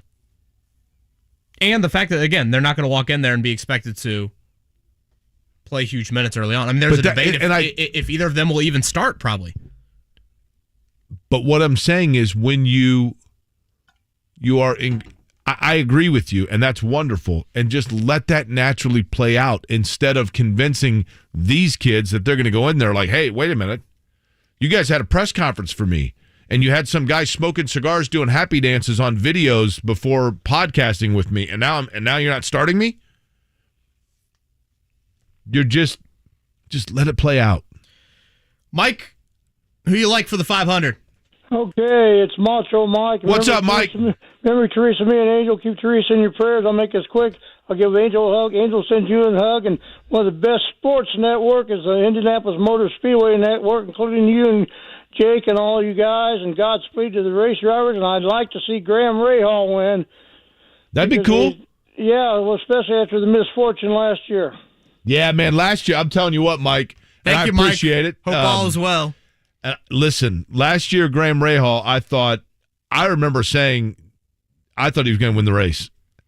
That was my guy. I was convinced Graham Rahal last year was going to win the race. Kind of refreshed me, because wasn't there a Rahal Daily thing at one point? Well, yes. Rahal's tire, was it? Correct. So Graham Rahal, probably the third or fourth stint of the race, and he had been running strong. He had a really good car, and they kind of went off sequence to the point where he had set himself up to have to make one less stop during the home stretch. He was really in good position, Kevin. And when he came in for a pit stop, one of his wheels was not all the way fastened. So when he went out back onto the course, it came off, which caused him to crash. It came loose and it caused him for the car to spin around, and he hit the wall. And when he hit the wall, his tire went airborne, bounced, and it bounced right as Connor Daly was coming around the turn, and Connor Daly hit it. And that derailed Connor Daly as well. He was having a great run. He did have a great run. But Graham Rahal, call me crazy, Graham Rahal would have won the race had that not happened. I'm convinced of it. Outside of row 7 for Graham Rahal. Tough starting spot. Alexander Rossi right next to him. Rossi in the middle of 7 is going to be worth the price of admission to watch early on. Yeah.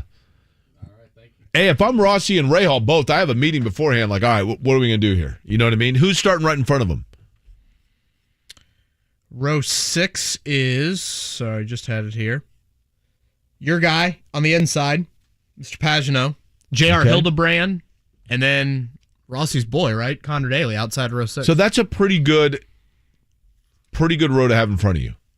Because those are guys that know what they're doing. That, listen, Hildebrand's a smart dude. Hildebrand's a smart guy.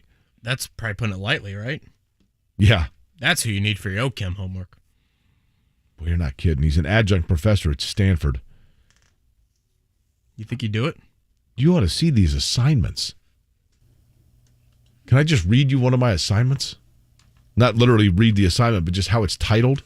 Herta or Rossi, who do you feel better about? Herta in 7, Rossi in 7. Or excuse me, Herta in 9, Rossi in row 7. Rossi, because Herta, and I love Herta, but... What happened there, by the way? Engine? Yeah, they had to make an engine change. Herta, so far, has shown... inability is the wrong word, but he can get over anxious. And the attention span he's like a Thomas Schechter. The focus for 500 miles is still a big test for him. Now, you kind of struggle with that here during the show, right? You're focused for 3 hours. It's very similar, honestly. 3 hours is typically the race, and 3 hours is the show. His focus pills still have not arrived yet either. Honestly, very disappointing. Supply chain issues affecting us last night I was up late doing a quiz on active carrier mediated transport and contransport vesicular transport of molecular biology. I don't get how that was easier than algebra. I don't. I'm just going with what they tell me to take. Jeez. Membrane dynamics and neuronal signaling. We've got some new odds for the 500, Jake. I want to throw at you.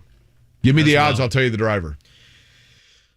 Let's do that to round things out. Okay. Pop quiz coming up in about 10 minutes. Jiffy Lube prize pack up for grabs. We'll give away driver numbers here each of the next 3 days. We've got Elio tomorrow. Is that correct? Correct. Trying to think of the driver rundown. Scott Dixon today. That'll be up on the podcast. Elio tomorrow. And then Jake is working his magic to get a few more drivers on. And we'll be live at Carb Day. So hoping to see everybody out there bright and early Friday morning. So far, the temperature looks pretty good for Friday. A little bit of rain chance we'll monitor throughout the rest of the week. Let's hit a morning checkdown. The Morning Checkdown. Omaha! Brought to you by QC Kinetics. Relieving your joint pain at QCkinetics.com. On 93.5 and 107.5 The Fan. All right, NBA action last night. It was the Golden State Warriors 109-100 over the Dallas Mavericks. Warriors now lead 3-0. It seems like a given at this point they will be in the NBA Finals. Question is, Kevin, will they be facing Boston or Miami? Well, it's a big one tonight for the Celtics. You feel like they've got to win that, or else they go down 3-1 with Miami going back home Game 5. Unfortunately, injuries have played such a big role in these playoffs, especially this series specifically. Kyle Lowry was back. He was massive on Saturday, but Jason Tatum, Jimmy Butler, Marcus Smart, all dealing with injuries. We'll join that one in progress at 9 o'clock.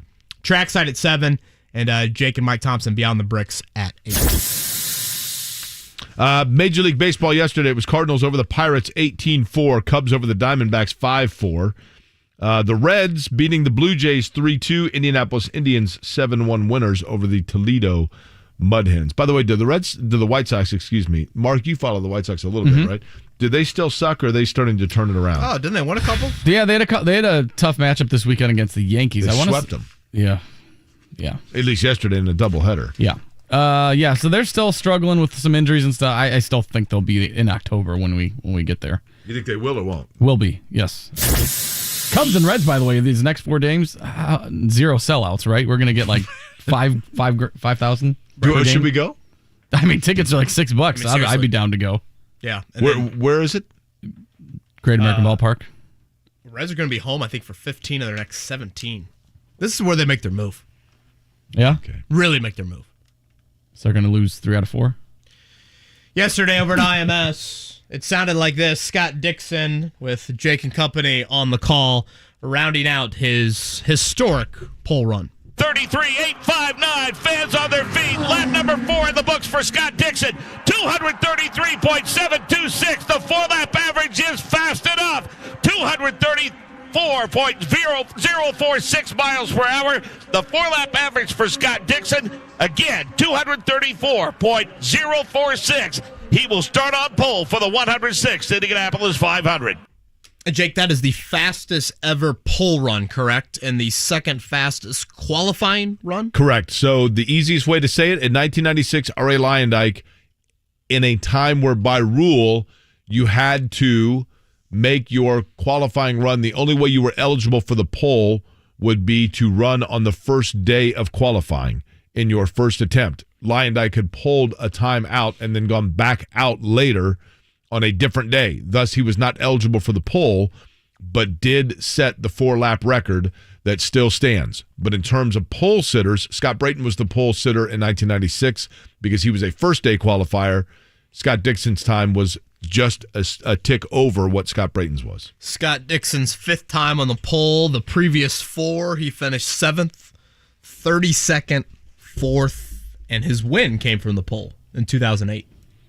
So, I just felt like going into it that Scott Dixon, he was kind of off the radar. And then he goes out and throws it on pole, and you're like, okay, now he's back on the radar. It felt like to me if he was going to win, it was going to be a year where we weren't talking about him. And maybe somebody like now, a Newgarden or somebody like that, sneaks in and wins the race. But he's got a really good car, no doubt about it. No doubt about it. So Carb Day Friday, practice later. Practice actually getting underway today. Final practice, Carb Day. Technically, Carb Day is the final practice, and then race on Sunday. Yesterday, the PGA Championship, it ended about an hour or two after Scott Dixon got the pole. Justin Thomas wins a 3-hole playoff over Will Zalatoris. Mito Pereira from what country, Jake? Folded. Say his name again. Mito Pereira. Oh, Chile. Chile for Mito Pereira. Is that right?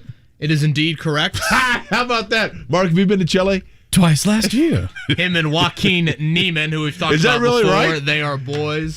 I'll tell you, I've been on a hot streak, baby. I need to go to Vegas. Who's been to Santiago, Chile twice in 1 year? I've never even been to Jersey. On the 10th tee yesterday, Justin Thomas had a 1% chance to win. I saw a Randy message me earlier that if you placed some bettor grabbed a price of 33-1 on Justin Thomas at $200 starting the back 9 and won $50,000.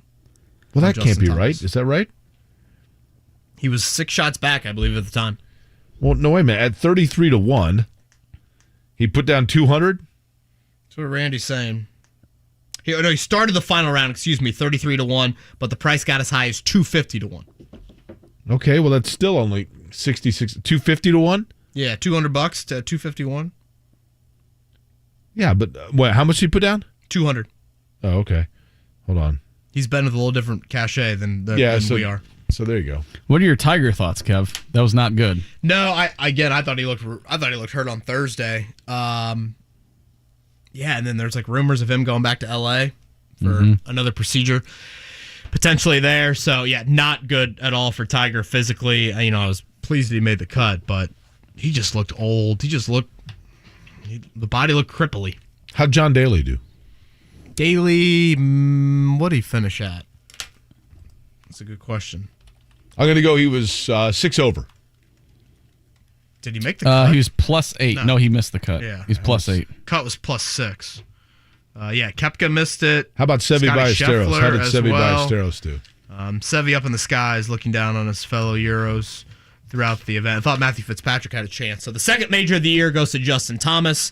Next major will be Father's Day weekend. That'll be the U.S. Open at Brookline, just outside of Boston. All right, it is pop quiz time coming up. 317-239-1070. Scotty, the difficulty is? About a 6. Day after qualifying, Scott decided to throw in one racing question. One racing question from Scotty and a hockey question, which... Okay. How are your Flames doing? That was a hell of a game last night. That was something. They lost, though, but it was a good game. I know. I was up all night. Jake over here just grinding away I in hate the to third say period. I'm pulling for the Oilers in that one. Sorry. Excuse me? Yeah, you heard me. There goes any chance of Mark and He Jake hasn't talking shown the rest of jersey week. yet. He says he has it. He still hasn't shown it. You know, it's not a jersey. It's a sweater. Oh, okay. Let's get your terminology correct here, Mr. Oiler. 317-239-1070. You know how dangerous it is to have flames around oil? Do you need air conditioning service and need to find a local well-trained expert you can trust like Reinhardt Heating and Cooling? Find that American Standard air dealer at IndyHomeComfort.com.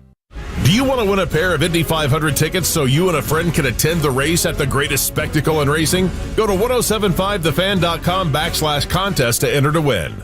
You want to do your own lawn care and pest control, but you're not sure if you can get pro results? You can with DoMyOwn.com. They have pro products, the pro knowledge, and the pro support you need to use them. DoMyOwn.com for the pro in you. Big Joe here. Stay tuned for All American Heroes, a look at military history at the track, brought to you by HeroLoan.com. The VA loan is one of the best benefits of being in the military. The problem has been that most VA lenders don't really care about their customers or the level of service that they provide. At HeroLoan.com, we want to earn your business. We pay for the appraisal and can close your VA loan in as little as 14 days. Get the loan you deserve and apply online today at HeroLoan.com. The only way to VA. NMLS number 1326241. This is Jake Query of IndyCar Radio. The Speedway hosted the 821st Aero Repair Squadron that provided service and repair to aircraft flying within the United States during World War I. It was stationed on Speedway grounds, which was closed to racing during the war. The squadron was in New York awaiting embarkation to France when the armistice with Germany was signed in November of 1918. HeroLoan.com, the only way to VA. Circle K is America's thirst stop. And yours, especially when the weather gets... and you need to stay refreshed on the go with ice-cold Circle K favorites like freshly ground iced coffee, Froster, Polar Pop Cup, and more. Think of it as the ultimate thirst-quenching, totally rehydrating summer splash zone. When life's go, go, go, make us your first stop. Because Circle K is America's thirst stop. This is four-time Indy 500 winner Helio Castroneves in support of my Drive for 5. Penn Station East Coast Subs now has some special winning offers for Hoosiers. This month, Penn Station's famous Philly cheesesteaks are just $5. And while supplies last, get a Drive for 5 Collector's Cup. Plus, if Helio wins number 5, 500 people win free subs for a year. Get contest details and enter at any area Penn Station or online at drive45helio.com. Penn Station, the official sub of racing fans and Meyer Shank Racing. Helzberg Diamonds presents The Guy Who Got It Right. Tim needed an engagement ring. He did research, listened to hints from his fiance's friends. She wants a lab-grown, oval cut, and white gold with a halo. And he went to Helzberg Diamonds. At Helzberg, Tim found an incredible selection of high-quality, lab-grown, and natural diamonds. He also found the ring she really wanted. Nailed it. She is gonna freak. Be like Tim. Find the ring of her dreams at a Helzberg near you or at Helzberg.com. Ask now about special financing offers. Hey, it's JMV here from my friends at Love Heating and Air Conditioning. John and Chris Love invite you to join the Love Club. You may ask, what are the benefits of the Love Club? How about 24-hour emergency service, a 15% discount on repair, and priority service when you need it. Love Heating and Air Conditioning takes care of my home, and they have been family-owned, serving Central Indiana for over 100 years. Go to love-hvac.com today or call 317-754-0754. Tell them JMV said to ask about the Love Club. Tradition. Race day in Indianapolis. He stole the engine. We got a problem in the Patrick going side by side with Weldon. Here comes Elio to the inside. He is sputtering slow and he hits the wall. Wing checkers in.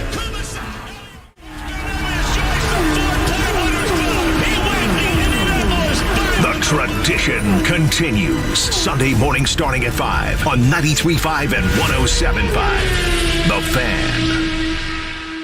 Have Have you studied? Can you handle the pressure? Sharpen your pencils. It's time for the Pop Quiz with Kevin and Query. Brought to you by Jiffy Lube, Indiana's favorite oil change since 1985. So you're thinking no blackout. I mean, I want to make very, very clear. I have zero knowledge of that. Just a gut feeling? Well, this is how I would assess it. The NBC paid a lot of money for the television rights for the IndyCar series and the Speedway. And I think the league and the Speedway, same ownership, greatly covet that relationship and that partnership.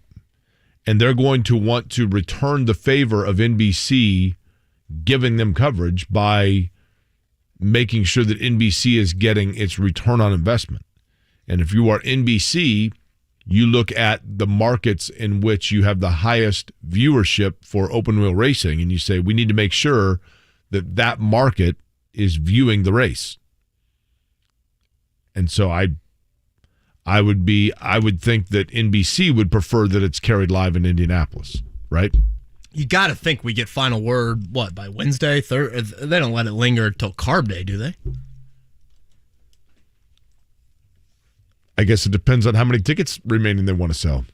I mean, I don't know, but that would be my suspicion. You know what I mean? Weather, early weather looks good for Sunday. We'll continue to monitor that throughout the week. Warm, but the chance of rain is not very high as of right now. All right, it is pop quiz time. The phone lines are packed. We've got a variety of questions today. And, Jake, you got a number for us? Scott Dixon pulled number 5, so we'll go with number 5. Numero 5 is who, Mark? Austin. Hello. Austin, good Monday morning. Cool. Thanks for having me. Thanks for taking my call. Austin, who are you emailing? Who am I emailing? You're typing something. I'm not emailing. No, I'm driving. It's the turn signal. Ah, my bad. Where are you turning? From what road to what road? I am near Kentucky right now. Like the state of Kentucky or Kentucky Avenue? No. Kentucky Avenue. Okay. Fair enough.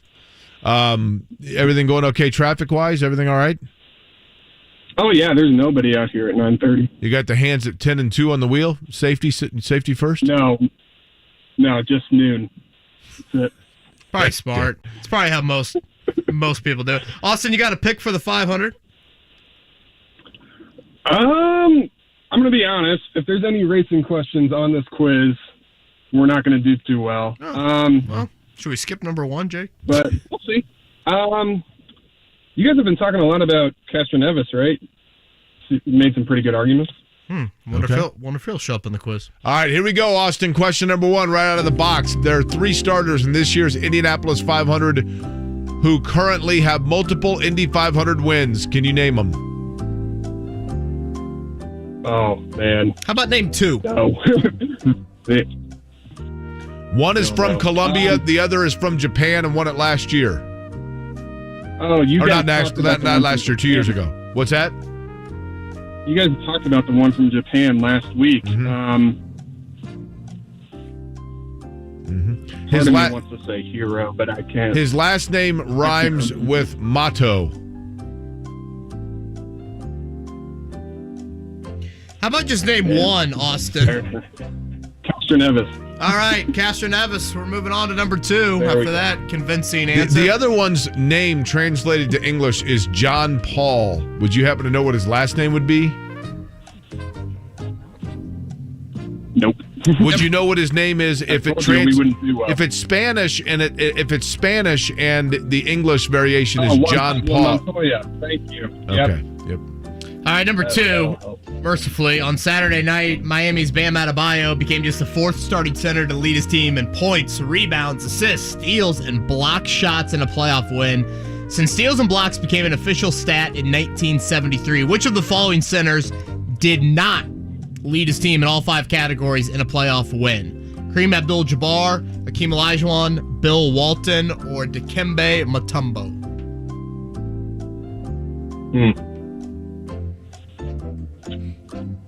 I'm gonna go with Walton on this one. I was gonna say, this guy likes to do what people in the infield will probably be doing on Sunday. Okay. Question 3. Name the last NBA team that happened to be one that Bill Walton played for to force a Game 7 after trailing 3-0. Knicks, Blazers, Nuggets, or it's never been done? To force a Game 7 after. I will take the Blazers. Okay.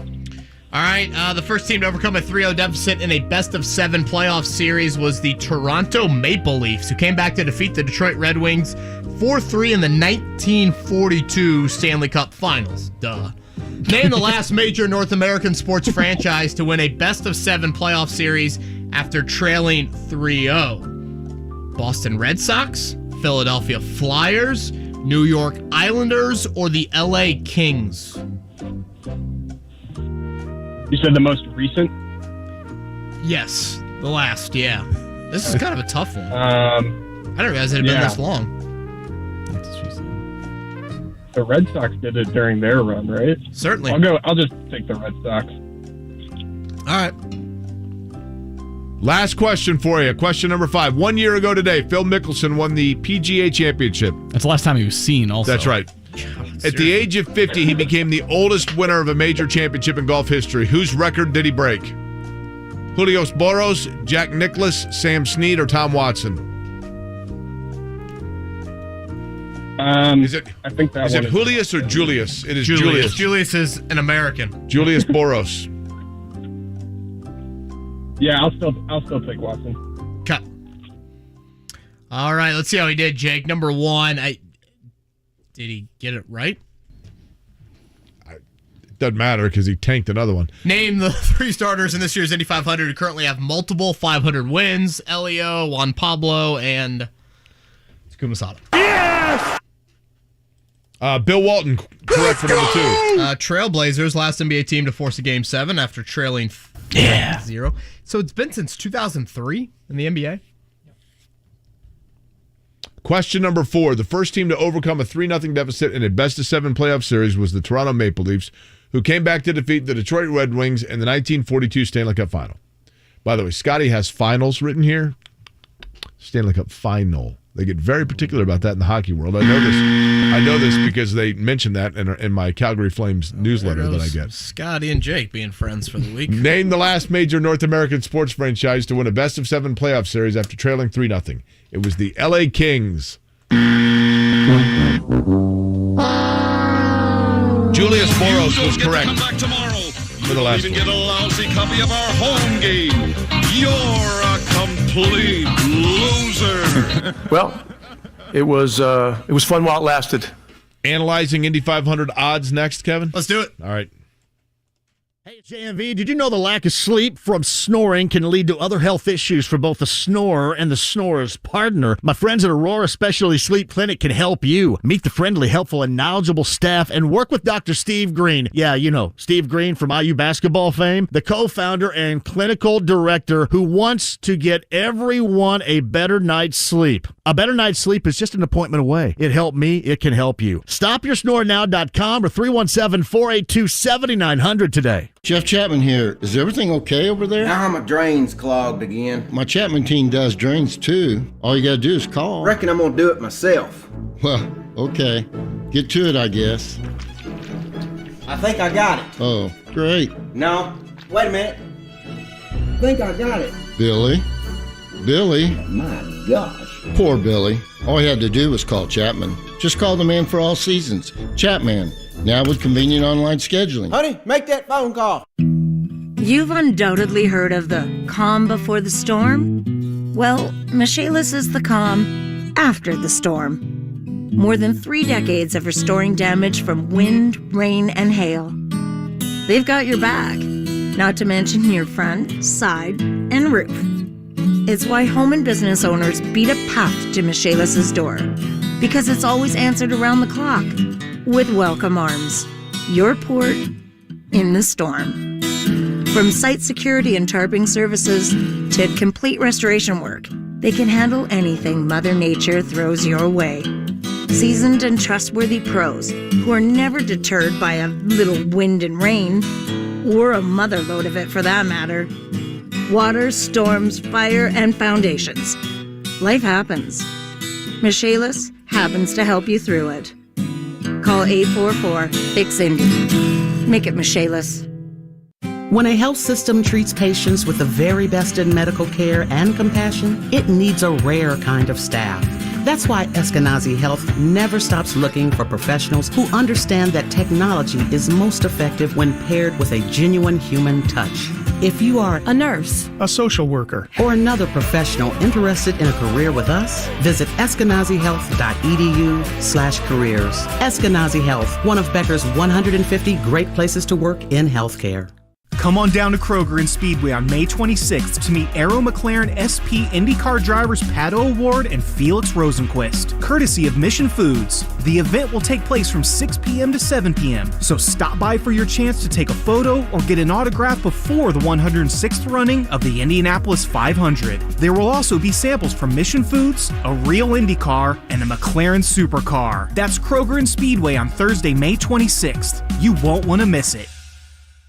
Spring in Indy. And since 2001, Rhino Shield has been covering Indiana homes and businesses. Just ask Mike. I was watching TV one night and saw the Rhino Shield ad, and I thought, well, if they can do a house, they can probably do a building. And Rhino Shield's not paint, it's better. So they came out and they gave me a price, showed me how the Rhino works, how it lasts, and how the guarantee works. Business owners, you too can get the 25-year protection of Rhino Shield right now for 15% off the regular price. They started on the building.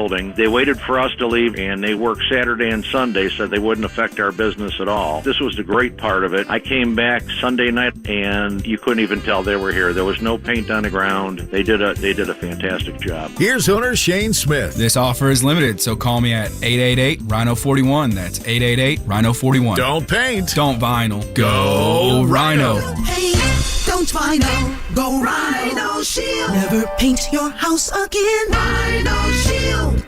Hey, it's Big Joe for your trusted local independent American Standard heating and air conditioning dealer, B&W Plumbing, Heating, Cooling, and Drains. Co-owner Dave Magine says patchwork fixes to an old unit only waste money in today's economy. Waiting to replace your AC isn't saving you any money. Replacing now will lower your cooling bills. You have peace of mind with an extended warranty, and the cost of material and labor is going up. Go to bplusw.com. That's B, the word plus, W.com for B&W Plumbing, Heating, Cooling, and Drains, your trusted local independent American Standard heating and air conditioning dealer. Go Trackside with Curt Cavin and Kevin Lee. Weeknights at 7 on 93.5 and 107.5 The Fan.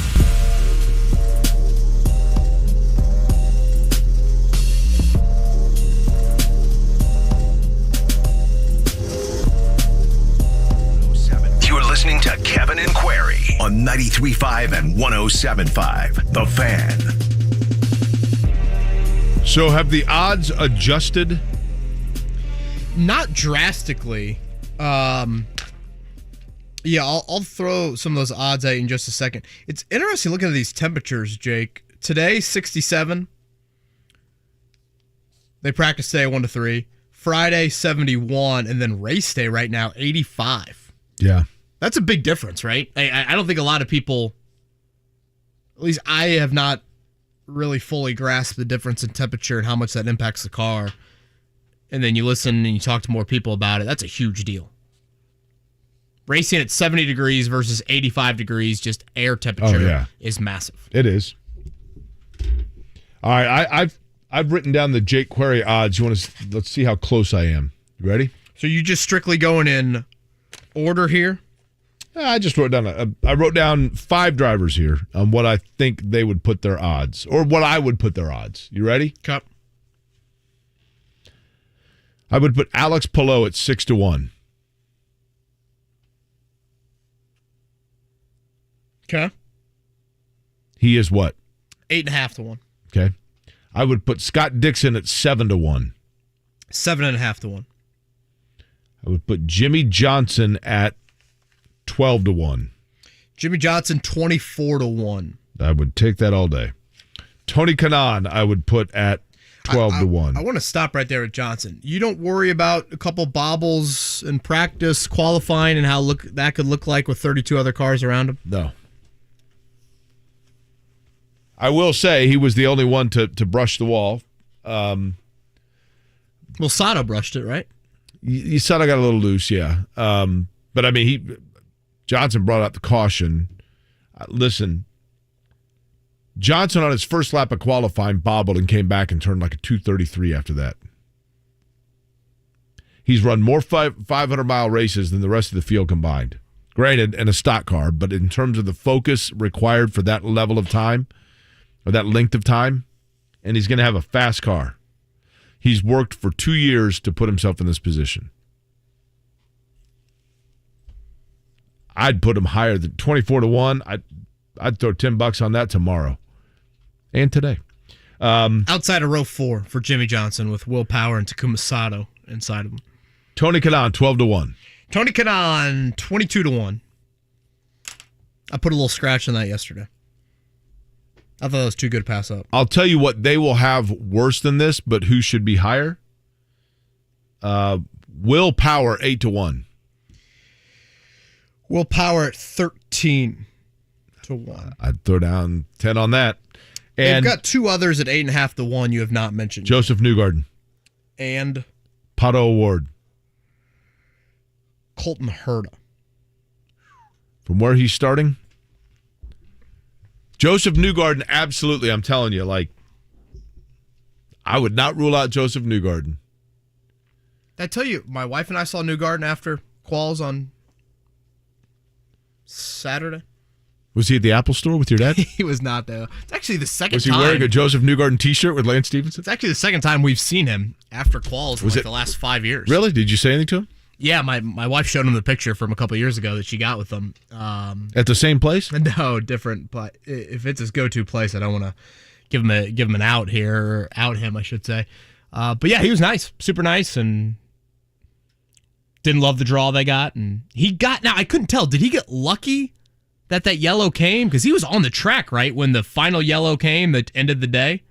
Because Scott McLaughlin lost 11 spots. Yeah, McLaughlin lost a bunch of spots. I don't know what his run would have been, to be honest with you. But if it was his teammates. Where is he starting? Row 5, correct? The middle of row 5? Yeah, I mean, that's not terrible, right? So 7.5-1 is Dixon all by himself as the favorite. 8.5-1, Newgarden, Herta, Palou. 10-1, Pato Award and Scott McLaughlin. 13-1, Will Power. 17-1, Rinus VeeKay. Robbie just tweeted at us, I put money on VeeKay 2 weeks ago when he was still at 30-1. What's VeeKay? 17-1. 7th, I believe. 8th in the odds. Outside of row 1. My concern with VeeKay would simply be, how is that car going to run in traffic? That is my question and concern with Rinus VeeKay. Does he have the patience for 500 miles? That's a good question, too. Elio, 18-1. Rossi, 20-1. What's Pagano?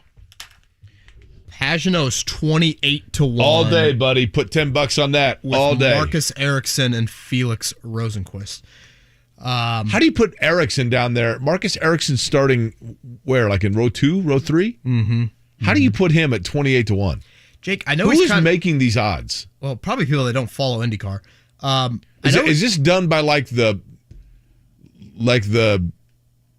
people, the animals at the zoo, where they put buckets out and they're like, all right, he went first to the Tony the Tiger just ate out of bowl number A, or bowl letter A. Like that's what it feels like. I got Carpenter on Saturday when we were leaving. I'm like, oh, Carpenter's in the Fast 12. I know he's the butt of jokes. Jake, I got him for 50-1. $10 on it. Yeah, you got to put that down, man. Again, row 4 through 1. So we'll go in reverse, the Fast 12. Row 4, Takuma Sato, Will Power, Jimmie Johnson. Row 3, Pato Award, Felix Rosenquist. And the fastest rookie, Romain Grosjean. Romain Grosjean. Who's the longest odds that you like? Row 2, Carpenter, Erickson, Kanan. Row 1, Dixon, Pillow, VK. Jake, you'd probably go with Erickson, right, at 2,800? I'm telling you, man. I mean, here's the thing. Okay, Kevin, this is the way, and we'll do this much more as we get later in the week. I need to read you off mine, by the way, and see what you like. But there are 3 groups. To me, there are always 3 groups. Group 1 is your front runners.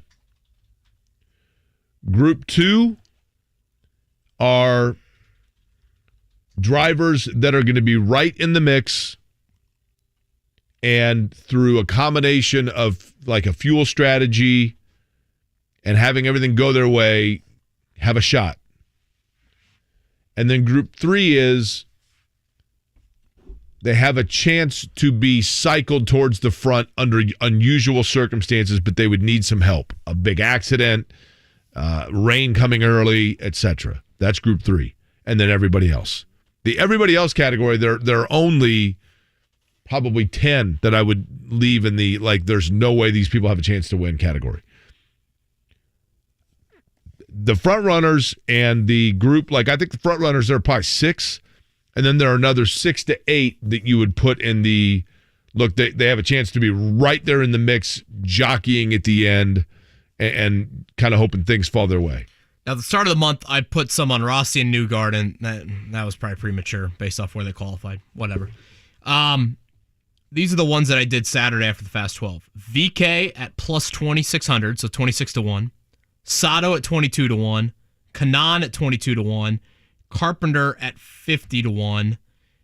Dixon, I did sprinkle just to kind of cover all my other ones. So basically, if Dixon wins, I'd make no money, but whatever. At least I don't lose anything. And this is kind of a wild one, all right? 180 to 1. I put $10 on, so $10 to win 1,800. Let me guess. 180 to 1. I think at the time he was like second or third biggest long shot. Has he been in the race before? Certainly. Jack Harvey. Hildebrand. That's not terrible. Right? Hildebrand, I put in that category of... J.R. Hildebrand. He's in group 3 for me. Like, if some things happen, he needs circumstantial assistance. But he will have a decent car. He's been fast this month at times. He's a smart driver. If you look at Hildebrand's track record out there was a couple of years ago, he was in a car, and I'm like, the whole race, I was like, who is that in car? Like, it was like 56 or 66 or something. And then all of a sudden, I'm like, it's Hildebrand. And he finished like 7th. And this is just a little bit of like start versus where he's finished. Hildebrand absolutely has the ability to be that guy that at the end of the race, you look at the box score and you go, he finished 8th? I didn't hear his name all day. Jake, the last 4 years, he's moved up 16, 1, 16, and 7 spots. Yeah. It was 2016, he finished 6th. And I'm like, I didn't hear his name all day. 8th in 2015. Of course, runner-up as a rookie. Hildebrand's a smart guy. That's not a bad pick. I mean, for $10, why not, right? Sure. Why not?